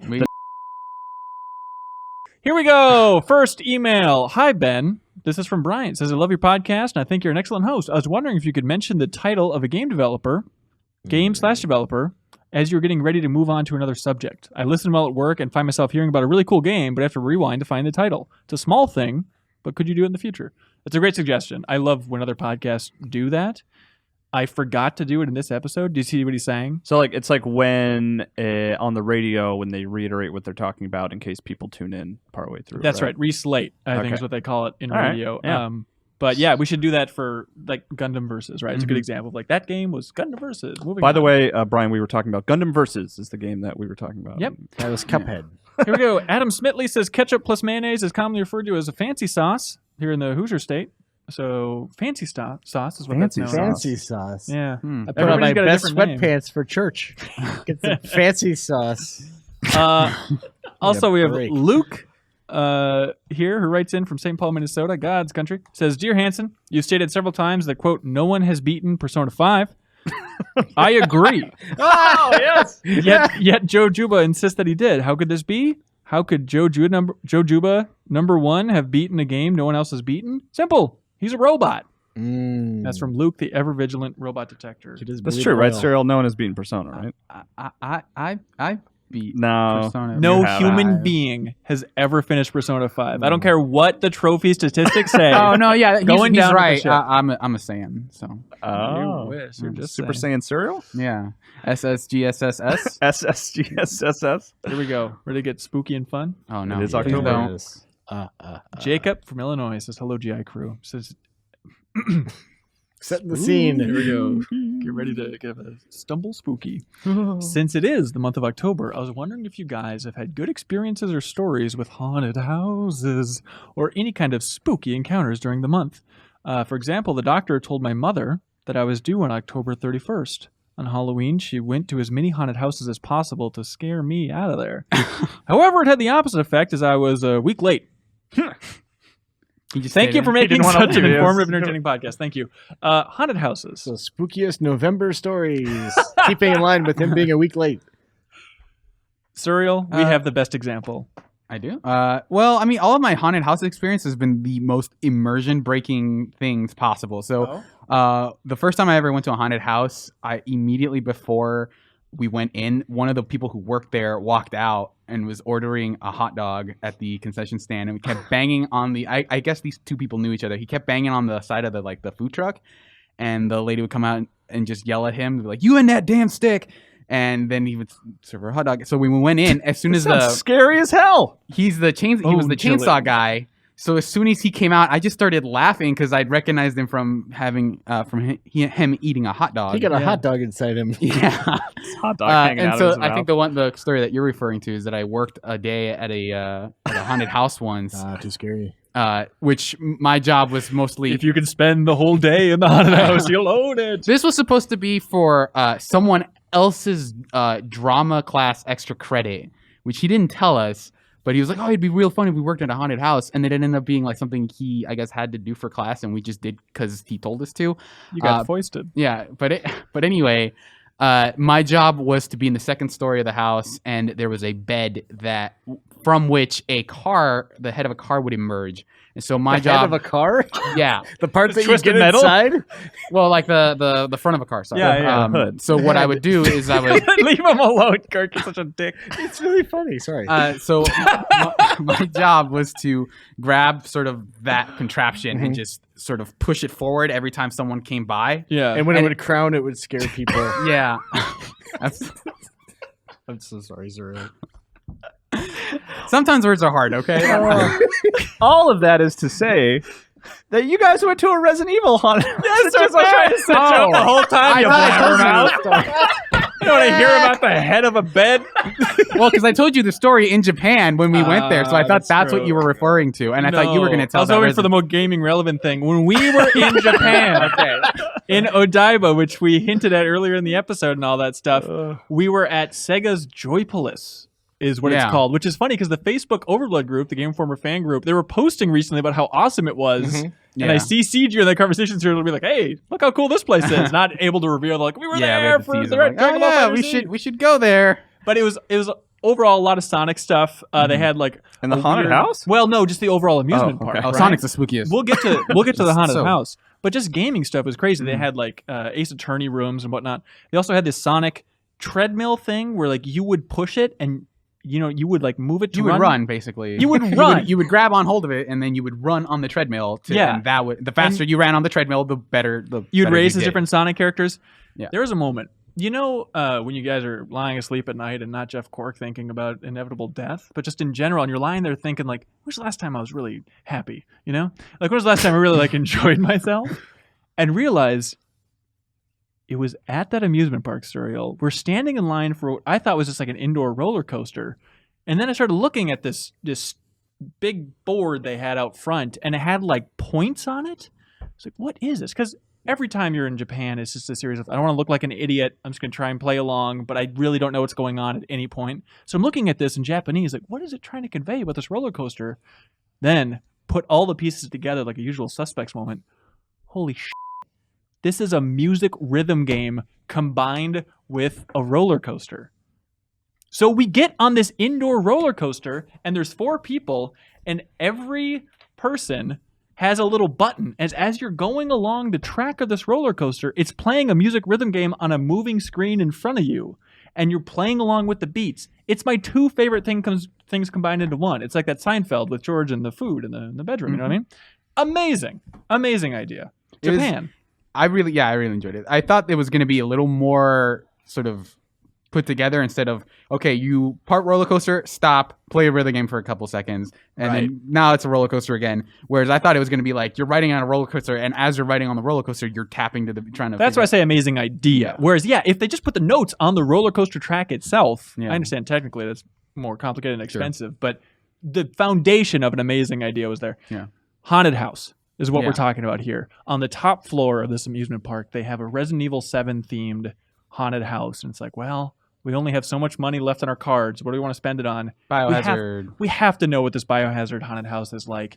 And so we're standing in line. There's a group of 10 people or so. Yeah. And the tour guide only speaks Japanese, and he's speaking in Japanese to the crowd, getting them ready for this haunted house. They feel sorry for us English speakers, so they handed us a little note card, and it said like a list of rules in English, like, hey, don't play grab ass in there, don't run around, don't mess too much with the props, don't f with the actors, type of thing. There was a sign on the wall that said no grab assing. Right, so we had to follow exactly. it. And so we're like, okay, yeah, I got it. Just nodded along and played along, handed the placard back. Then the guy handed us a second piece of paper with a note on it, and it just said, the man speaking right now is an American citizen. Okay. And so we're looking at each other like, What are we supposed to do with that? What does that mean? is this another rule, or is he just trying to tell us that, like, technically the tour is in Japanese, but if we need English, we can ask him? But eventually it became clear the second card was explaining that guy was role playing, and that's the speech he was giving, that he was named Tommy because he said something Japanese, Tommy, and then everybody laughed. So it became clear that he was role-playing as a character within the Resident Evil universe that's an American citizen named Tommy. Okay, because 7 takes place in the United States. Exactly, Okay, yeah. all right. So then the actual haunted house, it was kind of cool. It was a bigger space than Yeah. I imagined, but they recreated a lot of the rooms from the opening areas of Resident Evil 7. And you're walking through, and there's a series of like little challenges, right, where he's like, just inferring from Japanese, like, hey, we need somebody to turn on this light in this hallway. Who's going to do it? Yeah. Who's going to volunteer? I got to pull the lever that is under the fireplace in Resident Evil 7. Classic Resident Evil 7. That the stuff's in the demo, right? And they really build it up like something crazy is going to happen. He pulled the lever, and then a ceiling fan turned on behind us. I think wasn't there also a noise? Maybe Like, there was a noise. or something like. But they had like a VHS tape as well that they put in. It was a cool effect because they put in the tape, and then on the tape was like a first-person perspective of the rooms we had just walked through. Like hinting like, okay, I know this is just a video, but when this syncs up to the door that leads to this room, is somebody going to burst through? And no, there wasn't. But what was cool about this, and what was lame about this, what was lame is they had a series of fake windows that were actually TVs, and they would show Resident Evil characters on it. Like you were looking outside the house, and like the dad would like walk by the window. Like all obscured, like like it was like their shadow. Right. So it's like, oh, it's just a TV. Like, that's not really scary. But they actually had somebody dressed up, an actor, as the mother character from Resident Evil 7. And then she would, like, chase us around this haunted house. And we had to, like, cower in a little room. In the most, like, video game stealth sequence possible where we're all, like, there's, like, 10 people in this one room all cowering. She basically walks into the room, goes, oh, no one's here. And then just walks away. Right. But it's so cool because it was so dimly lit. And she just had this little lantern. And it was a mask that looked just like the video game character. And it was so dimly lit that you couldn't really even tell it was a mask. So it really looked like the character from the game. It was pretty sweet. Then you went into the garage, which was the garage from Resident Evil 7. Oh, and there's the head. It's of the true. car. Then the head of a car busted through. I'm serious. Busted through the wall, and they blast you with air. Oh, and then cool. all the shelves fall down, and they blast you with more air. And actually, it was like the biggest. It was extremely surprise. loud, too. It was like, Yeah. you can tell that they'd, like, stirred it up and it was just It a was- lot of air in your face. Yeah, if you're going to Tokyo, it was in Odaiba. It's cool if you're a Resident Evil fan just to like walk through a vague recreation of like, that house. Before we went in, there was a guy who, like, the previous group had walked out, and we Yeah. sort of looked at him of like trying to like we just said things to say. I gave him like a thumbs up, thumbs down to And see he if I went- should spend our and money he on went, it. yeah. And that was, I think, my reaction. But it was still like it was fun. I thought it was inappropriate when Serial tackled one of those actors. Yeah. It said I'll no say- grab ass. Well, I better get my grab ass in now. Grab ass him for 2. David Blessman from Oklahoma City says, Ben and crew, what's up with Rocksteady? After those great I'd love Arkham to games know. like Arkham City, a friend of the show, he says, I was hoping they would continue making superhero games or at least come up with a new IP, but I don't know what they're up to. Didn't they tease something on Twitter recently? They Did tweeted really? that our minds are about to be blown. Yeah, they said Yeah. they're not ready to talk about it. It was Dex. Protect your minds. Really? Yeah, I said, oh yeah, we can't talk about it, but yeah, your minds are going to be blown. Interesting. people are like, Oh, it's like, yeah, he's PR. Of course he's going to Yeah. say Batman What 5. is I the know alternative? He's like going to say, yeah, we haven't talked about what we're working on. It's because we're just trying to muster up some degree of enthusiasm. We're just running on empty. You guys, No, will- of course they're going to say that. if So- you guys really think about it, you'll know what's coming next. Saying that's the alternative to saying Right. It's funny. Dax is somebody we interacted with when Cork and I were at the studio for Arkham Knight a couple years ago, 3 years ago, maybe now. yeah, it feels like it. Yeah, it was a good time. Yeah, I don't know. I mean, do you guys? They said that they closed out their Batman trilogy, and then they made that VR game. If you really want to know what they were doing for a little while, or at least part of the Yeah. team. And plus, Arkham Knight has a sort of tease for what could be more Batman. It does. Right. It's I think so. that's just for WB overall. Sure. though. Yeah. Kyle, what do you want them to be working on? Something new. I would Yeah. love a new Batman game. I adore those games. I would be excited if they announced a new one. But I would love for them to do something wholly original, like just Yeah. a new, not even like I don't want their. I would happily play their Superman game, but I would love for them to make something brand new. God, I hope it's not Superman. I want. I bet it would be cool, Yeah. but they could make it cool. But Still, I'm a vague fan only. I know I've had a tough time speaking today, Cork, but I would love to see them tackle Harry Potter, like original Harry Potter story. I've also heard someone say Ninja Turtles, which I think would be kind That of was the rumor. We specifically asked them on the Arkham Knight cover story. Yeah. Yeah, what do you guys think of those rumors? Have you ever, or would you ever work on a Ninja Turtles game? They're like, absolutely not. You Yeah? don't know where that's coming from. That'd be cool. Open world, like Ninja Turtles would be fun. Yeah, for sure. Let's see. Brent Woodruff from Raleigh, North Carolina says, hey, guys, if you could have your perception of the world changed to fit a camera type from a video game, what would you choose and why? For example, would you take a top-down isometric view of the world a la Diablo? Stick with first person? Wait, you guys see in first person? What about a simple third-person view like Assassin's Creed or Uncharted? I would like every scene of my life to look like the room in a Resident Evil game, like an old one, where I was just walking to my own apartment and it would be like this overhead view where the camera. Surveillance footage. Yeah, kind of you basically, doing your yeah. stuff. And then if you ever go hang out in a big open field, Yeah, exactly. how would that work? It would be a really far away shot. It'd be hard to look for things if I ever lost things in a field. It'd be like God of War when he's like walking across a bridge or Yeah. something. yeah, just the most weird the shot of me thing. on the Titan or whatever from God of War 3, the Mhm. huge guy, it would just be that where I'm just like this little dot. I would just love to see you two like walk in your bathroom and still have those moments of like, wait, which way am I rotating now? Just doing that weird no, now little- this whole bathroom's wet. Yeah. I am genuinely fascinated by the idea of like, what if there was a way to rig up a system where you had like, you had just a screen in front of you and it was just giving you a feed of like a camera behind you. I think people have done that with like portable VR. at I this know point, the right? Red versus Blue guys once set up a system where they blacked out the front of a car and had like a monitor in there, and then they attached a camera to the back of a car to see how feasible it was to actually drive. That's in, like, third amazing. person. Is that a video online? Yeah, That's killer. And it seemed like it was very difficult, and I would love to know what it would be like to see myself from behind to walk around. It seems like it'd be very strange and confusing. You're in guess for you a could- real treat. You could get close to dying and have like an out of body experience, right? Oh yeah. I think they're making a movie about that. Yeah, sir. Do you want to choke the life out of Kyle real quick? We'll just see how it goes.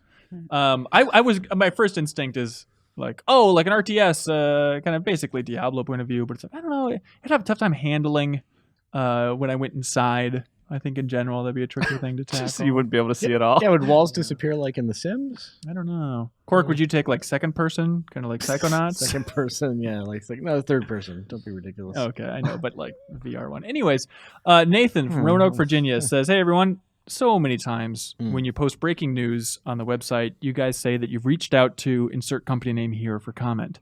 How does that work? Is it simply emailing someone there? Do you have specific contacts at every place? What is that? I think they pretty much nailed it. That's it.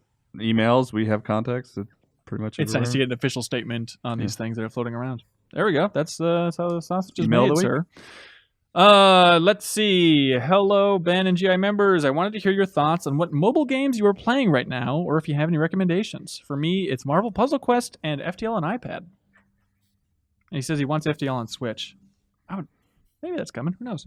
Cork, what are you playing? You're always tapping away on your phone. Well, I think that's the key verb, isn't it? When he does that, I like to pretend he's texting somebody. No, he does not talk. These games are like the recommendations of my children, and I'm realizing I've done a terrible job raising them because they have terrible taste in games.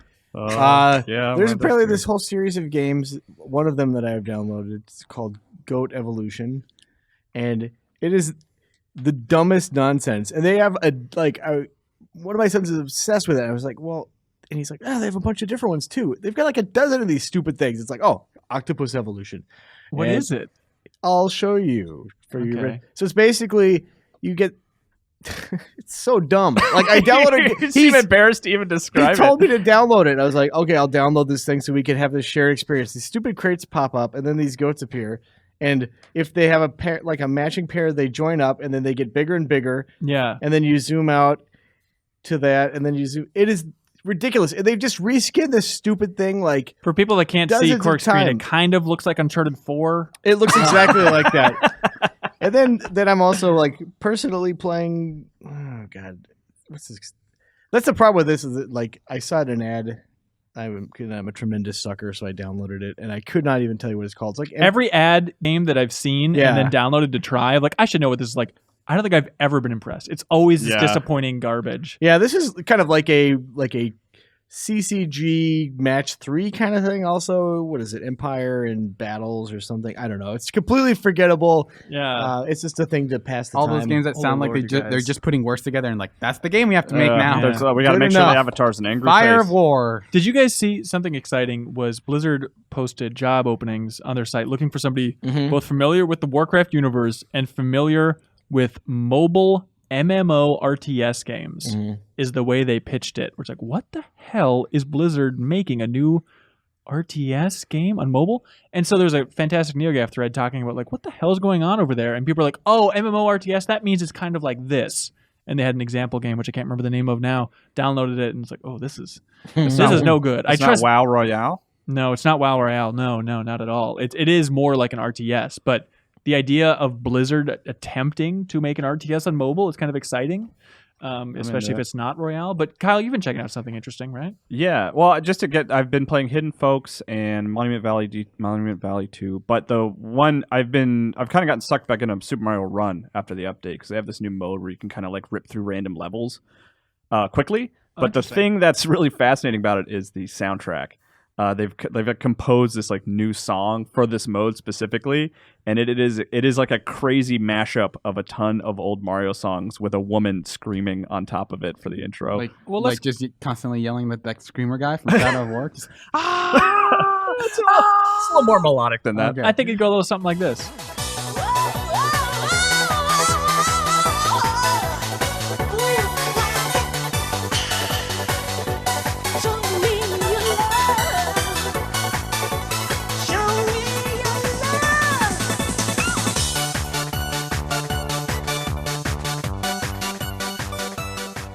Sounds really good. But anyway, there's like Super Mario Land music and stuff in there. It's cool. that's weird. It's really cool. Yeah. I love that they tipped the cap back to Super Mario Land. Yeah, it's Mobile lovely. Mario. It's a free update too, so there you go. Mr. H from Seattle, Washington says you walk into your bathroom. The only thing you discover is that the toilet paper has been slightly shredded by the cat. Do you still use it on your butt? First, I try to wonder how I got a cat.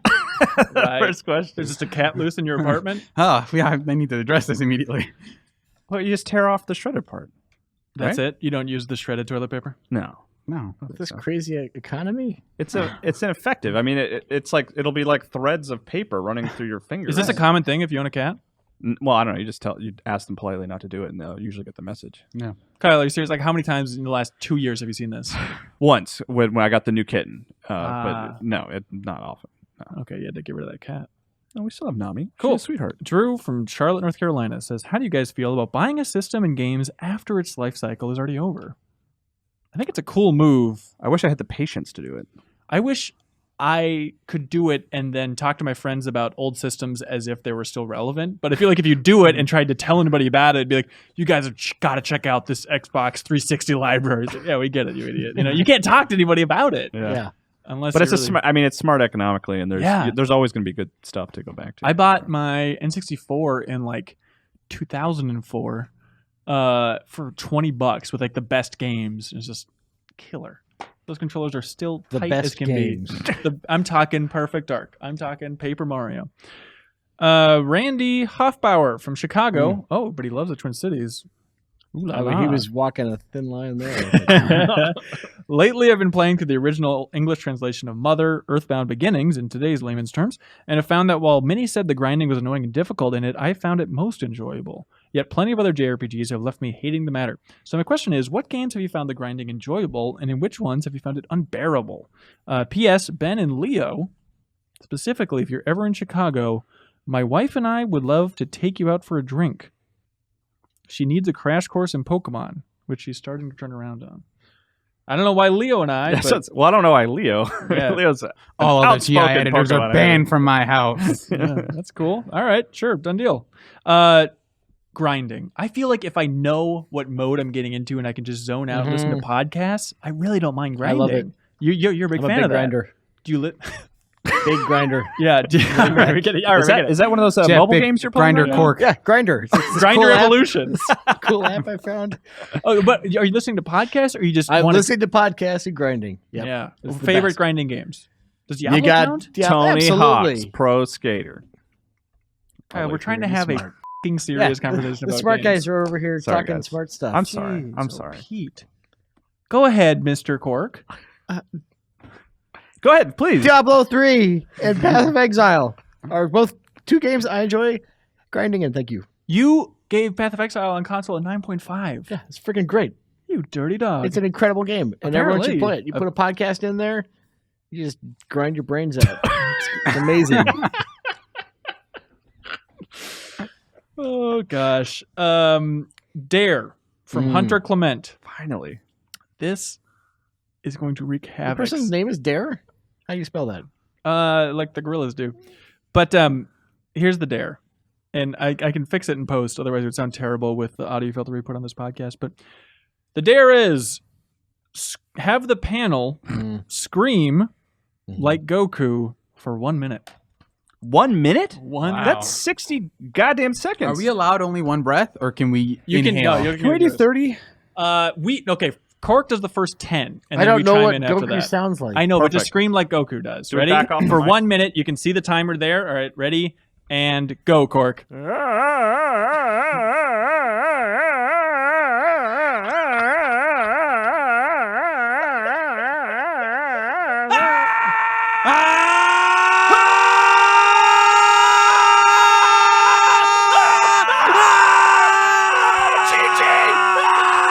Okay, we gotta stop. 1 minute is way too long. No! I Yeah. told you that before we Hunter, started. no human being can do that for a minute. Except for Goku's voice actor. Holy cow. All right, fantastic. Email of the week. What do you guys like? Oh, I just love screaming at the top All right, of my so that lungs. was just to recap. That was a dare of Goku screaming for 1 minute. Are you hinting that your email of the week is the one that said, please remind us what you're doing? I think that was. We're just being helpful. I like the haunted house one. To You- your, I do too. to your point, if someone forgets what's going on and then it just cuts to like screaming. They just pause it mid scream. They come back. What are they talking not about? gonna They hit rewind that. this. They hit that 15 seconds button Yeah, back, but yeah. it's still just screaming. Haunted house? I Because we get the head of a car? I like the mobile question actually because I think Mobile that's question's because good. we don't really cover a ton of mobile games on the site. And I always like to know what everyone's playing, but It's okay. I'm going haunted house just because it happened to sync up so well and I wanted to tell that Resident Evil 7 story. I also think the camera angle one is fun. Those are my three. haunted house. Serial? Cork? haunted house. Congratulations. Your prize this week. Serial's going to drive the head of a car through your bedroom window. That's gonna make your bathroom all wet. That's right. All right, congratulations. Jacob from Illinois will ship you out something real nice. And for now, Stay tuned if you want an even longer podcast. We're going to talk to Nick Suttner all about developer relations, what it was like inside the mysterious PlayStation factory known as Sony headquarters out of California at the launch of the PS4 specifically. So there's a lot of insight, and he's a smart guy, so stay tuned for this.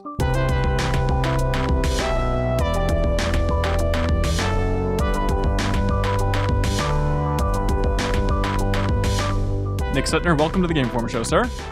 Thank you much for having me. Yeah, it's an honor to have you. We don't talk to people with your expertise and pedigree in the industry much, so it's a lot of... talk to people without jobs very often. You know what? Technically, I think that's true. I think Warren Spector, when we Skyped him in, he was technically out of a job at that point, but... Yeah, I'm in good company. What is your life looking like now? What are you up to? Man, it's been weirdly busy, actually, since I left my job. I've been sort of visiting people in LA and Seattle, and I have a few more trips planned coming up, going to Copenhagen next week. Sort of lots of things to have workish conversations, and just lots of like lunches and casual chats and Skyping with developers who are interested in some consulting help. So I'm still figuring out, especially what I want to be doing long term, but there's been no shortage of like awesome people to talk to, which is great. So just kind of freelance consulting now. Is it to kind of enriching your soul? Is it to make some fat cash? What's the idea? I mean, hopefully a little. No, I was just a little bit of both, but not. I don't think that's going to make fat cash. More actually just to give me a sense of what I want to be doing and the type of people I want to be working with. And I haven't really meaningfully started yet. It's more having initial conversations of what may make sense for which things for me to get involved with and how.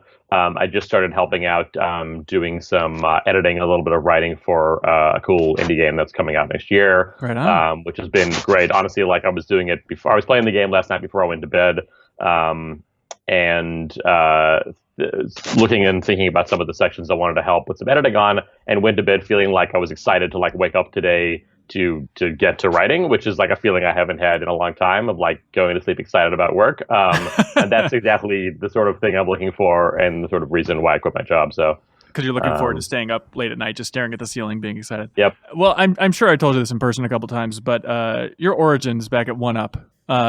1UP was just my religion back in the day. Like I've shaped my entire life around that website. And I'm wondering, just for you, when you look back at 1UP.com, that old game site, what stands out when you reflect on that with like a fine wine as time passes? What do you appreciate more about that place? It's weird because I mean it shaped my sort of thoughts about games and everything too before I worked there. Like I listened to the podcast, and I may have told the story before where even before I worked there, when I visited San Francisco, I went and like stalked those guys going to lunch from their lobby, which was fun. And I was like, oh, there's like Garnet and Skip and all them. For listeners, we don't encourage stalking in any aspect of the podcast, but that's very cool. Especially not Game Informer. Oh, absolutely. So yeah, I was just like a crazy fan, and then moved out here and ended up getting a job there, which was awesome. And yeah, looking back at it, I mean, I really do sort of miss it still. It really does feel like the most sort of maybe like seminal part of my career, of like the stepping stone. And I still, now I'll like meet developers in a totally different context, and they'll be like, oh, I recognize you. And I'll be like, oh, 1UP show. And they're like, oh yeah. So like, and I was only in a handful of episodes. So it really, I think, had an impact with people. And I still meet people from overseas who like watch the 1UP show every Friday. I really felt like a community sort of on the same page with something. And I still feel like it really did sort of predate the more like streaming culture and personality driven stuff that we see now, which is really interesting to think about. The streaming I still thing, feel like there's a great book there. Maybe I should spend my time off writing that. I don't know what that audience is like, but yeah, I'm sure NeoGaf would love to read it, and I would love to read it if there's that it's community them out and you there. and me. Yeah, no, but I mean, just that crazy pedigree, I think it speaks a lot to the quality of 1UP and EGM from that era as well. That after the implosion, the 1UP apocalypse, like basically everybody has had a huge impact on the game industry since. It's like, a supernova or something. It's just, it really speaks like, back in the day, all these different pieces that have had such a big impact on the game industry were coalesced into one office. Like, that's why that was so fantastic. It's crazy to think about, and that just becomes more crazy over the years, and pretty quickly too. Like, I mean, even right now, right? Like Lou Smith, creative lead on Destiny, and Brian Intihart, creative lead on Spider-Man. Like some of the biggest games ever, basically. All started there, which is cool. I'd love to see someone make like a family tree and sort of where everything went, because I'm curious about that too. Because I always hear about new things too that people are doing that I didn't even know they were involved in. Yeah, what part of the family would Phil Kohler belong to? Former Game Informer editor Phil Kohler. He's well, our branch was intertwined for a while, and then like broke off a little bit, and now his broke off geographically. But yeah, we were sort of like the new leaves that sprouted and That's went very in our own beautiful. directions. The lovely little leaves. So talking about your time at PlayStation, I feel like you were there during a really interesting transition for the overall company. Is there a specific era within the overall era that you think about the most, or you think was most interesting within your time at Sony? Well, I sort of came in on like the doldrums of PS3, which was sort of a tough time because I think like people had sort of been humbled a little bit, like people had been there for a long time, and I think obviously the company expected PS3 to be this instant massive hit, hence the price tag and all that. But so I came in at sort of a tougher time, and then and PSP was around as well, and I was just excited to be there as well. It seemed like sort of a different style of dream job because at the time I was like a product evaluator, writing up and seeing all sorts of stuff super early and writing up feedback. And all right, stop real quick. What's like the most exciting thing you saw super early? That's a great question. Well, okay, it's funny. This probably is like not a good answer, but I'm a huge fan of the EDF series, Earth Defense Force. Okay. And the one that actually turned out to be not very good, the Western developed one, Insect Armageddon. Yeah. That was one where like we knew nothing about it. It wasn't like a blip on the radar, and then suddenly one day there was like a playable demo of it. And usually things like start very early from like a design doc sort of pitch, and then later there's like a playable build. But this was like playable build out of nowhere, which was like super exciting. I was a huge EDF fan, and I didn't know it would be bad at the time. And I was like, oh my god, like different Western developers, the first one in a while. It's like the next gen EDF, and that was an exciting moment that sort of turned out not to be that exciting. Perfect. Not to derail the original question even more, but I want to dissect even what you said so far. Right? Yeah. So you say the overall company felt humbled. I'm just curious, what is that? What does that mean, humbled? Is it just a matter of like, I mean, think for a lot of gamers to think back of like, oh, I had a good time with my PS3. I think it sold well. Is it just a matter of the overall company? It's either breaking even or not. And if it's not, that just hurts morale through the entire company? Or is it just a matter of like the horse race? Or what I think more just that PS2 was like such a sensation and like took over the world, and everyone there was such a big part of it. And then PS3 came out and didn't do it, doing anything short of what they expected, I think. Never mind struggling a bit early on, I think was tough for people probably on morale and not being the top seller for a while. And eventually by the end of its life cycle, I think it was pretty like even with Xbox worldwide. Yeah. But definitely was a tougher road. And I think I got there in sort of the middle of that, and things started to improve and get better. And we got sort of the right management and stuff in as well. And then, you had asked about sort of the most exciting days, and I think those early PS4 days are really exciting, right? When we first got to find out about it, and loop devs in on early on, which was sort of the whole key to the whole indie-friendly thing for PlayStation, was really bringing devs in on a new platform way earlier than we'd ever done before. So actually getting them into the office, disclosing them on the hardware, getting them access to the hardware as soon as possible, that was critical. And that's where things like The Witness came from, is like, me talking to John. I still remember this moment casually standing in the streets of Culver City during Indiecade with John, and I was like, hey, if we were to have like a new cool thing to show you, would you want to come see it? And he's like, yeah, sure. And that conversation's like the start of us bringing him into ShowNet, giving him hardware, and then having him, X amount of months later on stage with the PS4 announcement to announce The Witness, which that was a big moment for me personally and for the platform, I think, just sort of this beacon of like, look, we are indie friendly. And now I think it's like, John's not necessarily the typical indie, and The Witness is a pretty high production value indie, as it were. But I think still at the time, especially, it was like, oh, consoles are interested in this. They want to talk to us. And so that was sort of the beginning of a lot of momentum that got people interested. Yeah. Was it difficult to try and recruit indies during that era? Was it a lot of like weird cryptic talk of like, yeah, we have something exciting, you might want to come around 4:00, and a lot of like weird cutesy code like that? It was having to be pretty cryptic until they were like on site. But I think people knew because it was sort of like the time, and maybe heard rumors and stuff. But it was, it was super still like very clandestine, and we were very selective in who we talked to. Yeah. But that was really fun starting to roll it out. And then once we had more hardware, just sending out dev kits everywhere and getting that great momentum. And before, just historically, a lot of indies didn't know how to talk to PlayStation. It was just this big monolithic company. They wouldn't know who to talk to. They didn't have much of a developer relations team. So we sort of turned that into a proactive thing, which was really important. Yeah.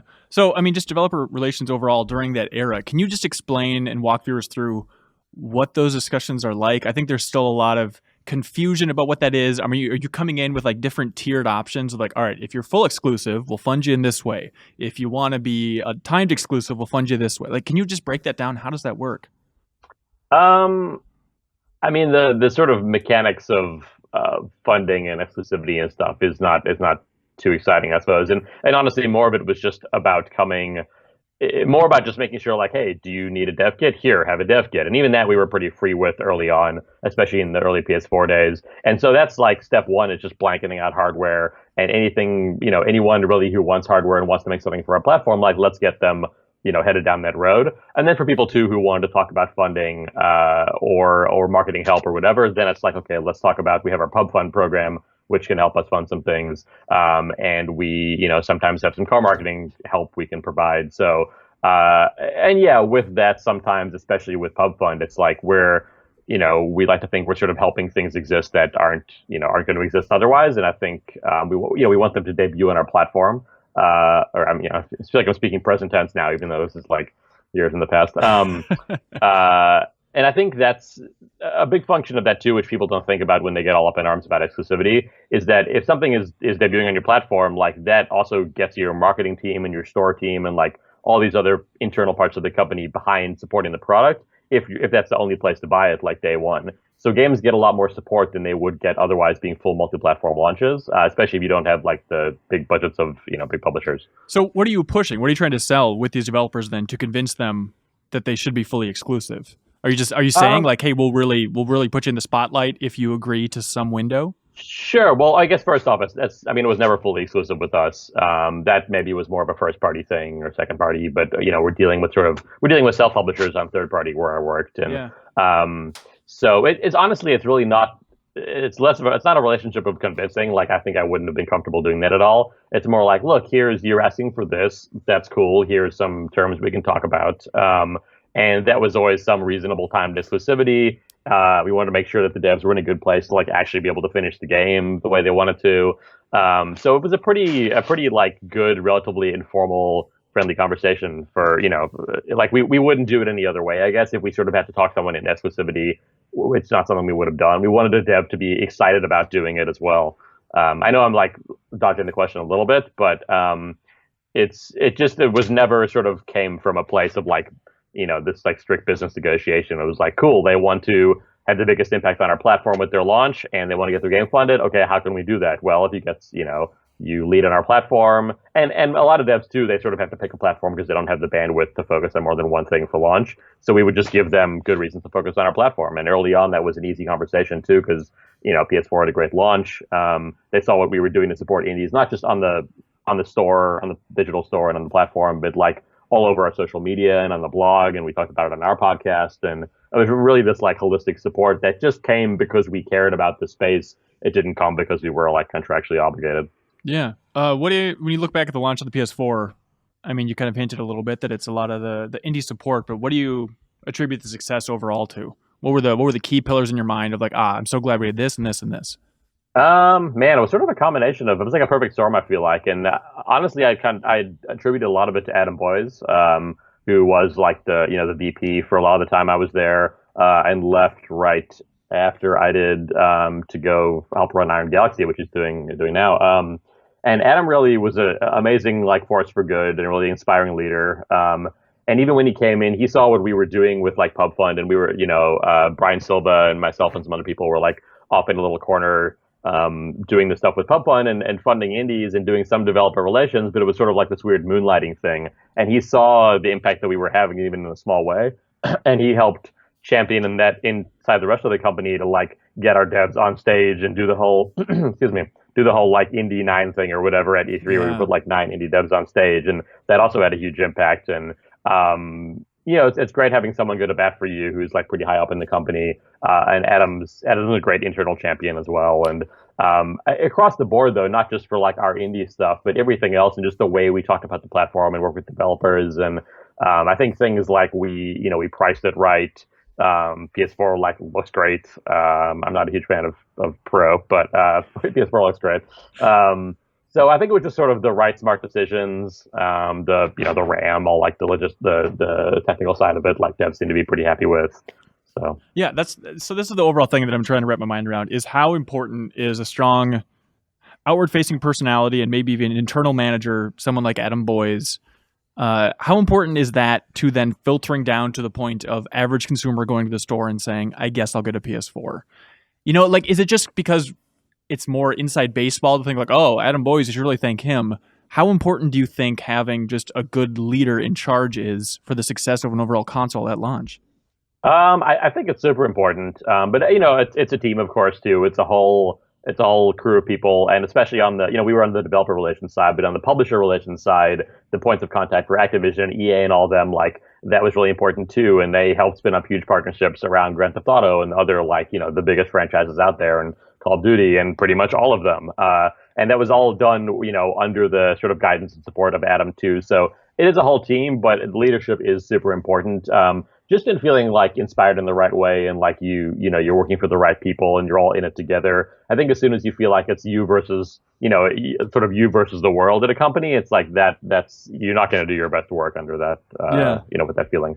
Here's a weird thought. Is it kind of weird to really believe in the PlayStation cause? Like, I imagine everybody on that team did. And I'm imagining, this is what I imagine your life like, Nick, is you sit back at home and you like scroll through the PlayStation 4 library and you just feel like this personal attachment to everything and want to cry looking at, the crazy catalog you guys built up.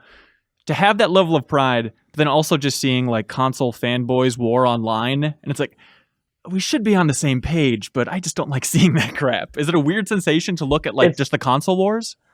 It's a weird thing just generally with gaming right now. And I've been thinking about this a lot recently, especially with like everything going on with the world right now, is like the gaming community is pretty toxic a lot of the time. And I think and I was actually explaining this to people outside of games recently, but it's weird because the fans can be toxic in some ways, but developers are actually very supportive of each other and help each other a lot and have, great, sort of help each other with business and have great conversations. And, it's this weird thing where it's almost like the business side of the industry is like in it together and trying to figure it out. And the audience doesn't always support them in that. And it's a difficult place right now. So I feel like it's the gaming audience needs to mature. And that also is critical for the mainstream audience to recognize gaming as something special and not just this like, childish, dismissive hobby. And I think that's something where, we're not quite there yet with sort of the respect that gaming gets in mainstream culture. And I think, unfortunately, it's because of like who we are as gamers right now. I think we need to like do some growing up. I think the games are there and the creators are there and the artists are there, but there's these other weird two sides of it that need to come together more. It's one of those things like, hey, not everybody. A lot of fantastic people in the gaming community. No, but, absolutely. But you just go to obviously generalizing, but but it's also it's my whole circle of friends and who I talk with every day, and there's a lot of great people. It's my whole like life basically is the gaming community on the one hand, but on the other hand too, it can be a tough place. Yeah. I think if you're paying attention to the launch of PS4 and launch of Xbox One and whatnot, and you see, I think you guys did an amazing job at just that public image of having indies out on stage early. I mean, just simple stuff like the classic E3 video of Adam Boyes handing a game, like this is how you share games on PS4 and stuff. And I'm trying to figure out like the perception versus the reality of what it's like inside Sony, because it's easy from the outside if you're paying attention, looking at it, just be like, oh, this seems awesome. They're all just talking about how great indie devs are, and Shoes just high-fiving developers and saying, yeah, games rock. Bloodborne looks sweet. What don't we know or appreciate about the inside of Sony? What's the perception versus reality gap that people might have? That's a good question. These are all good questions, Ben. Jeez. Thank you. I mean, there's not as much of a gap as you might think, which I guess is a nice, it's the positive answer, but it's true. Like at the time, I think in the heyday of all this, I think with those moments with like Shu and Adam and all them, like it really was sort of that friendly and that casual in a lot of ways. And, some of it had to be a little bit calculated and planned and everything, but stuff like that, I think came out pretty last minute, like the game sharing video, and they figured they'd do it. And there's just the spirit of like, oh yeah, let's do it. Like, sort of like we've got nothing to lose. Whether you're on the bottom or on the top, it's like, especially if you're in one of those both places, it's like, yeah, you got nothing to lose. Let's go for it. Let's try this new thing that feels sort of like a little cheeky. I'm trying to think of things like the sort of the more hardships of it. I mean, it's just that we had great momentum and we were finding success on a lot of fronts, whether it's the, big AAA stuff or on the indie side, both internally and for developers. And when that's happening, it's like, you start to gain a lot of trust, whether it's someone like me or it's someone like Adam. And you sort of are able to keep doing this stuff and actually get the company's support on your crazy ideas and put budget behind them and pulling them off. There wasn't a huge disparity between sort of and that's something actually too I appreciate about Sony, even more looking back at it, is like it's always sort of like chaos just because it's busy, and then the external face you put on is very cleaned up and looks great, and it's not bad chaos, it's just chaos. I feel like that's every big company, especially as you're like working up to like deadline based events. And that's something now too, where it's like, being on the outside now, I can see it's like the outside face that Sony puts on is very buttoned up and is great, but it's like I'm sure there's chaos brawling inside because that's everywhere. But it makes me appreciate it when you see it just from the outside, and you're like, oh yeah, it actually does put on a good face. And Red games are coming out, and you don't hear about the tough times. And but the tough times are more just working hard to like make sure developers have a good experience. There's been some stories recently and around E3 earlier this year about like Sony being less indie friendly and all that. And it bums me out to see, because the reality is there's still like a huge team there. There's still 12 plus people or something on the developer relations team who care a ton and are doing a great job. So I think perception is important too, and I think with Adam gone that's a bit tougher. But there's people like Gio and John Drake and Sean Benson now there, and just a lot of great people there who still really care about the stuff and are vocal about it. But there's been now it's like VR is a big thing to focus on, which is important too, and that's where you're seeing the company promote more of the indie content like at E3, and I assume that will continue. So it's a bummer, but I think it's more like a perception issue than a reality thing. Yeah. Here's a question that's way too simple, but is there one kind of lesson that you learned overall from your days at Sony? One like key takeaway, maybe even like the most surprising thing that you learned along the way? I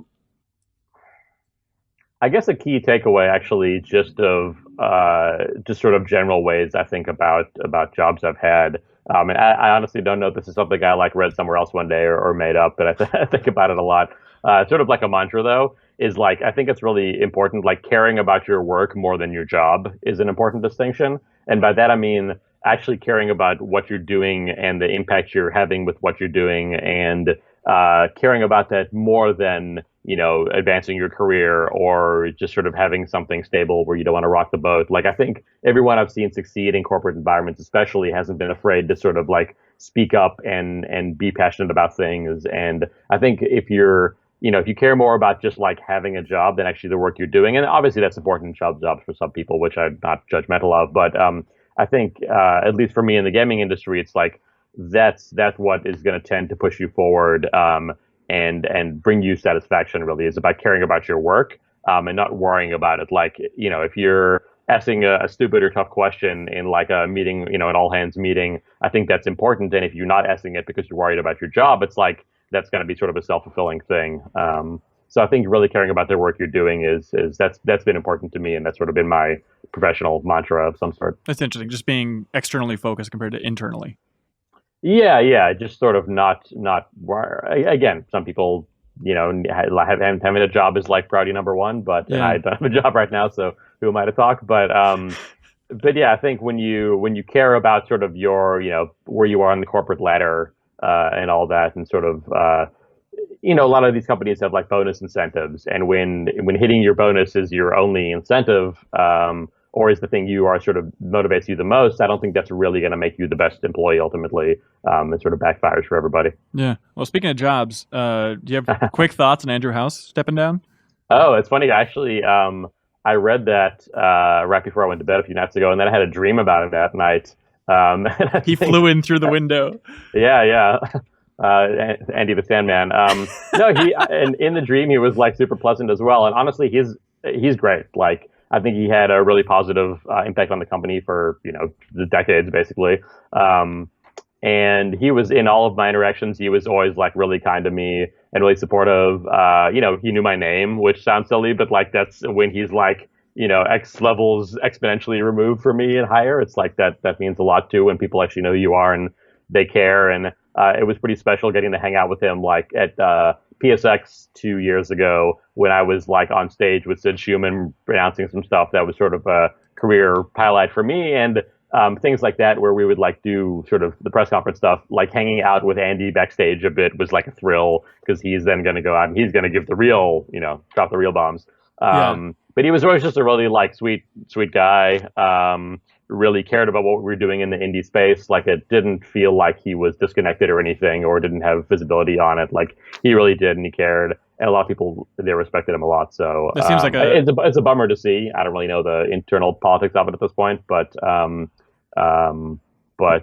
I hope he's going to go do more awesome things when he leaves. Yeah, but in theory, the replacement, I mean, could have a big shift on Sure. the overall team within Sony. It's a crazy Yeah. deal. Real quick, Last Guardian. Do you feel like it's got its due? I know you're a big Team Eco fan. I feel like it came and went so quickly, and people were like, "Oh, Eco is amazing," or "Trico's amazing." All right, moving on. Yeah, I guess maybe because I like lurk in Last Guardian threads and stuff, but I also feel like I also see people just having had a great reaction. It was their game of the year and was everything they wanted it to be. So I think as long as there was like some contingent felt that too, I think it like did its job. Like, it was always, just like all of his games, it's always going to be a bit of a divisive thing, and he makes choices that not everyone would choose, of like prioritizing certain animations over control responsiveness, and just basic stuff that I think is a choice, but it's a choice that's going to turn off a lot of people. So I think though that I mean, it'll be curious to see sort of in the record books or just like in the annals of history, how people think about the game. I think especially considering it's, like Duke Nukem Forever style, run up, like it definitely wasn't that. Like, it was great that it turned out to be something that some people cared about a lot, and most people actually still play it. And obviously it was like a real game. It wasn't like a, cobbled together thing that barely came out. It was like, oh, actually this is like a real beautiful thing. And, people have frustrations with it that are all understandable, but yeah, I don't know. I'm a fan. Yeah. Okay. Good. Yeah. I mean, just visiting Game Studios since it came out, I'm kind of surprised that no one's within Cover Story Trips. And why the hell would they bring this up? I guess, but I'm surprised no one has referenced Trico as just one of the most amazing creations. I think it's going to stand the test of time for at least like 10 years as like the pinnacle of like a character just emoting, and you can connect with it so well. The animation is absurd. Yeah, well, that's a weird thing about it. Like, with Eco and Shadow of the Colossus, and I wrote about this in my book. If I can hawk my book. Here we go. Shadow of the Colossus by Nick Suttner in the Boss Fight book series. It's very good. I also read a Last Guardian book. I don't know if you knew that, but I haven't read that one yet. What's that one like? So there's this publisher called Future Press who make like the really nice high-end strategy guides for like Dark Souls and stuff. Yeah. And they put out a book called The Last Guardian: An Extraordinary Journey, which is sort of like a coffee table art book, like behind the scenes companion thing, which is like super nice. I have it around here somewhere. So anyway, I did like 85% of the writing for that. Oh, cool. But anyway, what I was going to say is, before I hawk my book, that, Eco and Shadow took these really interesting divergent paths where like Eco was super influential, and you can easily see like, oh, look at The Last of Us. Like, look at every game where you have a companion. Look at all these things that are about like building this bond with another character, and it sort of all goes back to Eco. And that's easy to see the influence. But Shadow, even though I think for me it was like the more special game, and for a lot of people, it went down this weird path that no one else really like followed. Like, it was just a really weird, specific game that's hard to recreate. And even I think now, at best, there's games where you're like climbing up a giant. And you're like, oh, this feels a tiny bit like Shadow of the Colossus. Or like moments in Journey where you're like, the feeling of awe that you're getting, you're like, oh, that reminds me a little bit of Shadow. And I think Last Guardian, though, is sort of more down that path, where it's a very specific thing that is very difficult too. And just the getting sort of the AI mixed with animation, mixed with the collision detection of Trico is just this ridiculous task that I think no one, like you said, it's going to be 10 years before someone else even really tries to do that. So I think it's going down the Shadow path where it's like maybe, I don't know if it's a dead end in a sense, but it's a place that's so difficult and clearly time consuming, that it just lives over in this weird area and doesn't sort of live amongst the stream of influences like Eco. Yeah, that's an interesting point. What do you think about Blue Point's remake of Shadow? Oh, I'm really curious to see it. I think the PS3 remaster, which they did, is sort of the perfect version of it. It looks great. It still holds up, and it has all the original quirks intact, which I think is important. So yeah, I mean, this one visually looks great. I love some of like the latest trailer I think showed like the second Colossus like bursting through the rock wall, and I was like, oh, that rock wall looks like super nice destruction. So there's little improvements like that. Yeah. I hope they don't like smooth it out in a sense. Like I think the dealing with some of the control, quirks and eccentricities, we'll call them. I think that's like part of the nature of the game, and it goes part and parcel with it. I guess maybe if that's what it takes for more people to try it, maybe that is a good thing. Yeah. But I hope at least if that's the case, then you sort of get to try it both ways. I have no idea what they're doing with it, but I'm excited for more people to enjoy it. I just hope that they're able to sort of see the beauty and all of that stuff that everyone else was able to see years ago. Yeah, it'd be fun to talk to those guys at some point about that. Real Yeah. quick, I know you have to get going. No, that's fine. Your time at Oculus, I think it's a fascinating place in the industry right now. Just overall, does it feel more like late PS3 or early PS4 within that office? Pretty different from either, actually. Okay. Because it's so much spending time thinking about the future, both in it's a very future focused company. It's a very like hardware focused company, I think. And those are things that I don't, like a space I don't tend to live in. For me, it's more like, oh, what cool games are coming out next week, or next month or whatever. So it's for me, I guess it's a bit shorter term, even if some games take a couple of years to brew. And even though we were just talking about Last Guardian, it's a place where and everyone's like an engineer there. Just like the culture is pretty different, and they're doing great things and thinking years down the line and putting untold like money and resources towards what is VR going to be in some number of years, or AR, or all of it. And it's just this very it's really cool, and it's cool to hear little like bits of it when you're there. But for me, it was I was a bit disconnected with that side of it. I was more on the content team of like, cool, what Red games are coming out, what developers should we be talking to. So in that sense, it felt more like sort of just the everyday at PlayStation. But that said, I mean, VR is a super interesting space, and I think there's a interesting balance right now of you can be a little bit riskier. I think some devs already are falling into like, oh, if we're going to make a horror game or we're going to make a nice wave shooter, it's like we're going to reach at least some critical mass of audience, which is important because it is risky. But you can also afford to make something a little bit weirder, and it will feel even more new. And I think, at least when I was there, that's the sort of stuff I was looking for. It's like, okay, what game are you a little worried about making because you're not sure if it's going to find its audience? Like, let me help you with some funding or some support or whatever. Are you feeling optimistic about years down the road, those games are going to see the light of day, the bigger projects that are really reworking the basics? I think so. Yeah. I mean, I'm really like bullish on VR overall. I think it is going to be like hopefully the optimistic version of like the WALL-E future where we're like all sitting in headsets. I think that's sort of an inevitability at some point, or at least it becomes part of our daily routine. I don't know that how big gaming will be a part of that. I think it's going to be more about like travel and education, and all this other stuff is what's going to break VR into the mainstream. Yeah. But in the short term, I think it is important to keep devs successful and help them in this space. And I think game developers are the people who are going to be building a lot of those other experiences of outside of games too down the road. So it's important to again help them and not just be a monolithic, unapproachable company, and be like a proactive developer relations team that is like, oh cool, you're doing something cool in VR. Let me give you hardware. Let me give you support. Let me like help you be successful in this space until the critical mass becomes so of hardware sales that you don't need my help. Yeah, I feel like there's an interesting disconnect. We had Jason Rubin on the podcast last year, and even in that discussion, he was saying, like, look, VR isn't going to explode and take off this year in 2016. It's not going to explode and take off next year. Like, we're thinking years ahead. But the biggest VR champions amongst the community are saying, like, oh, the future's here. The future's right now. Like, they're trying to claim success early, which then leads to the gut reaction of everyone saying, oh, well, clearly it's a failure right now. Sure, but everyone within the studio, including Rubin, they still maintain that just they're looking at the horizon. They're not looking at the successes and failures right now. I mean, I guess, thinking more like for devs, I mean, there are, a good many devs who have made money in VR and continuing to make money and are able to make their next game. And that's really the goal. I don't think anyone is expecting like massive sales at the moment. And some people get there, but that's still sort of, only the top of the charts, as it were. So I think VR as a medium is successful right now. I mean, I think the experiences you can build and it sort of finally like come to pass that it just is great, and VR is great, and now it's a matter of building content. But yeah, the market's still catching up. I don't know when that's going to be. I don't feel like it's years off. Or maybe it's a couple years off. I don't know.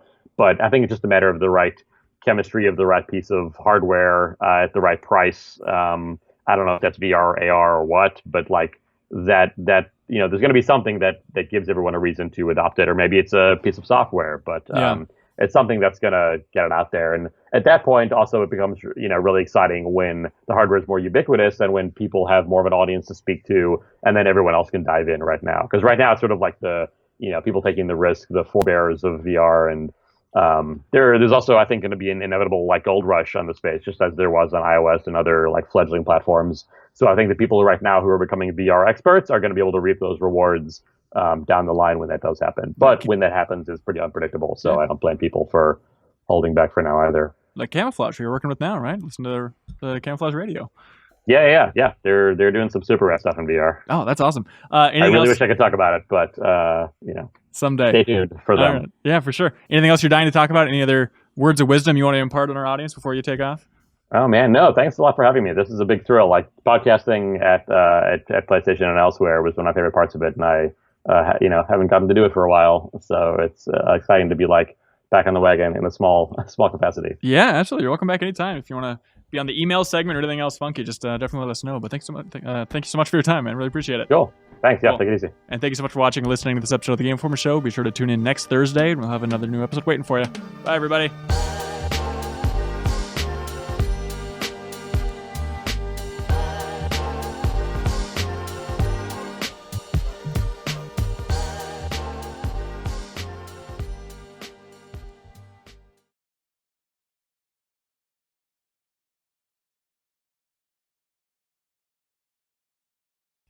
Did you see? There's this like Garfield comic about just John Arbuckle, is that his name? Like drinking dogs.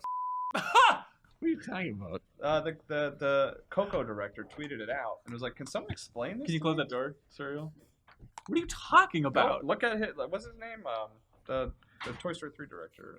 Leon Critch. Look at his like recent tweets that he shares it, and it's like a comic about him drinking dogs.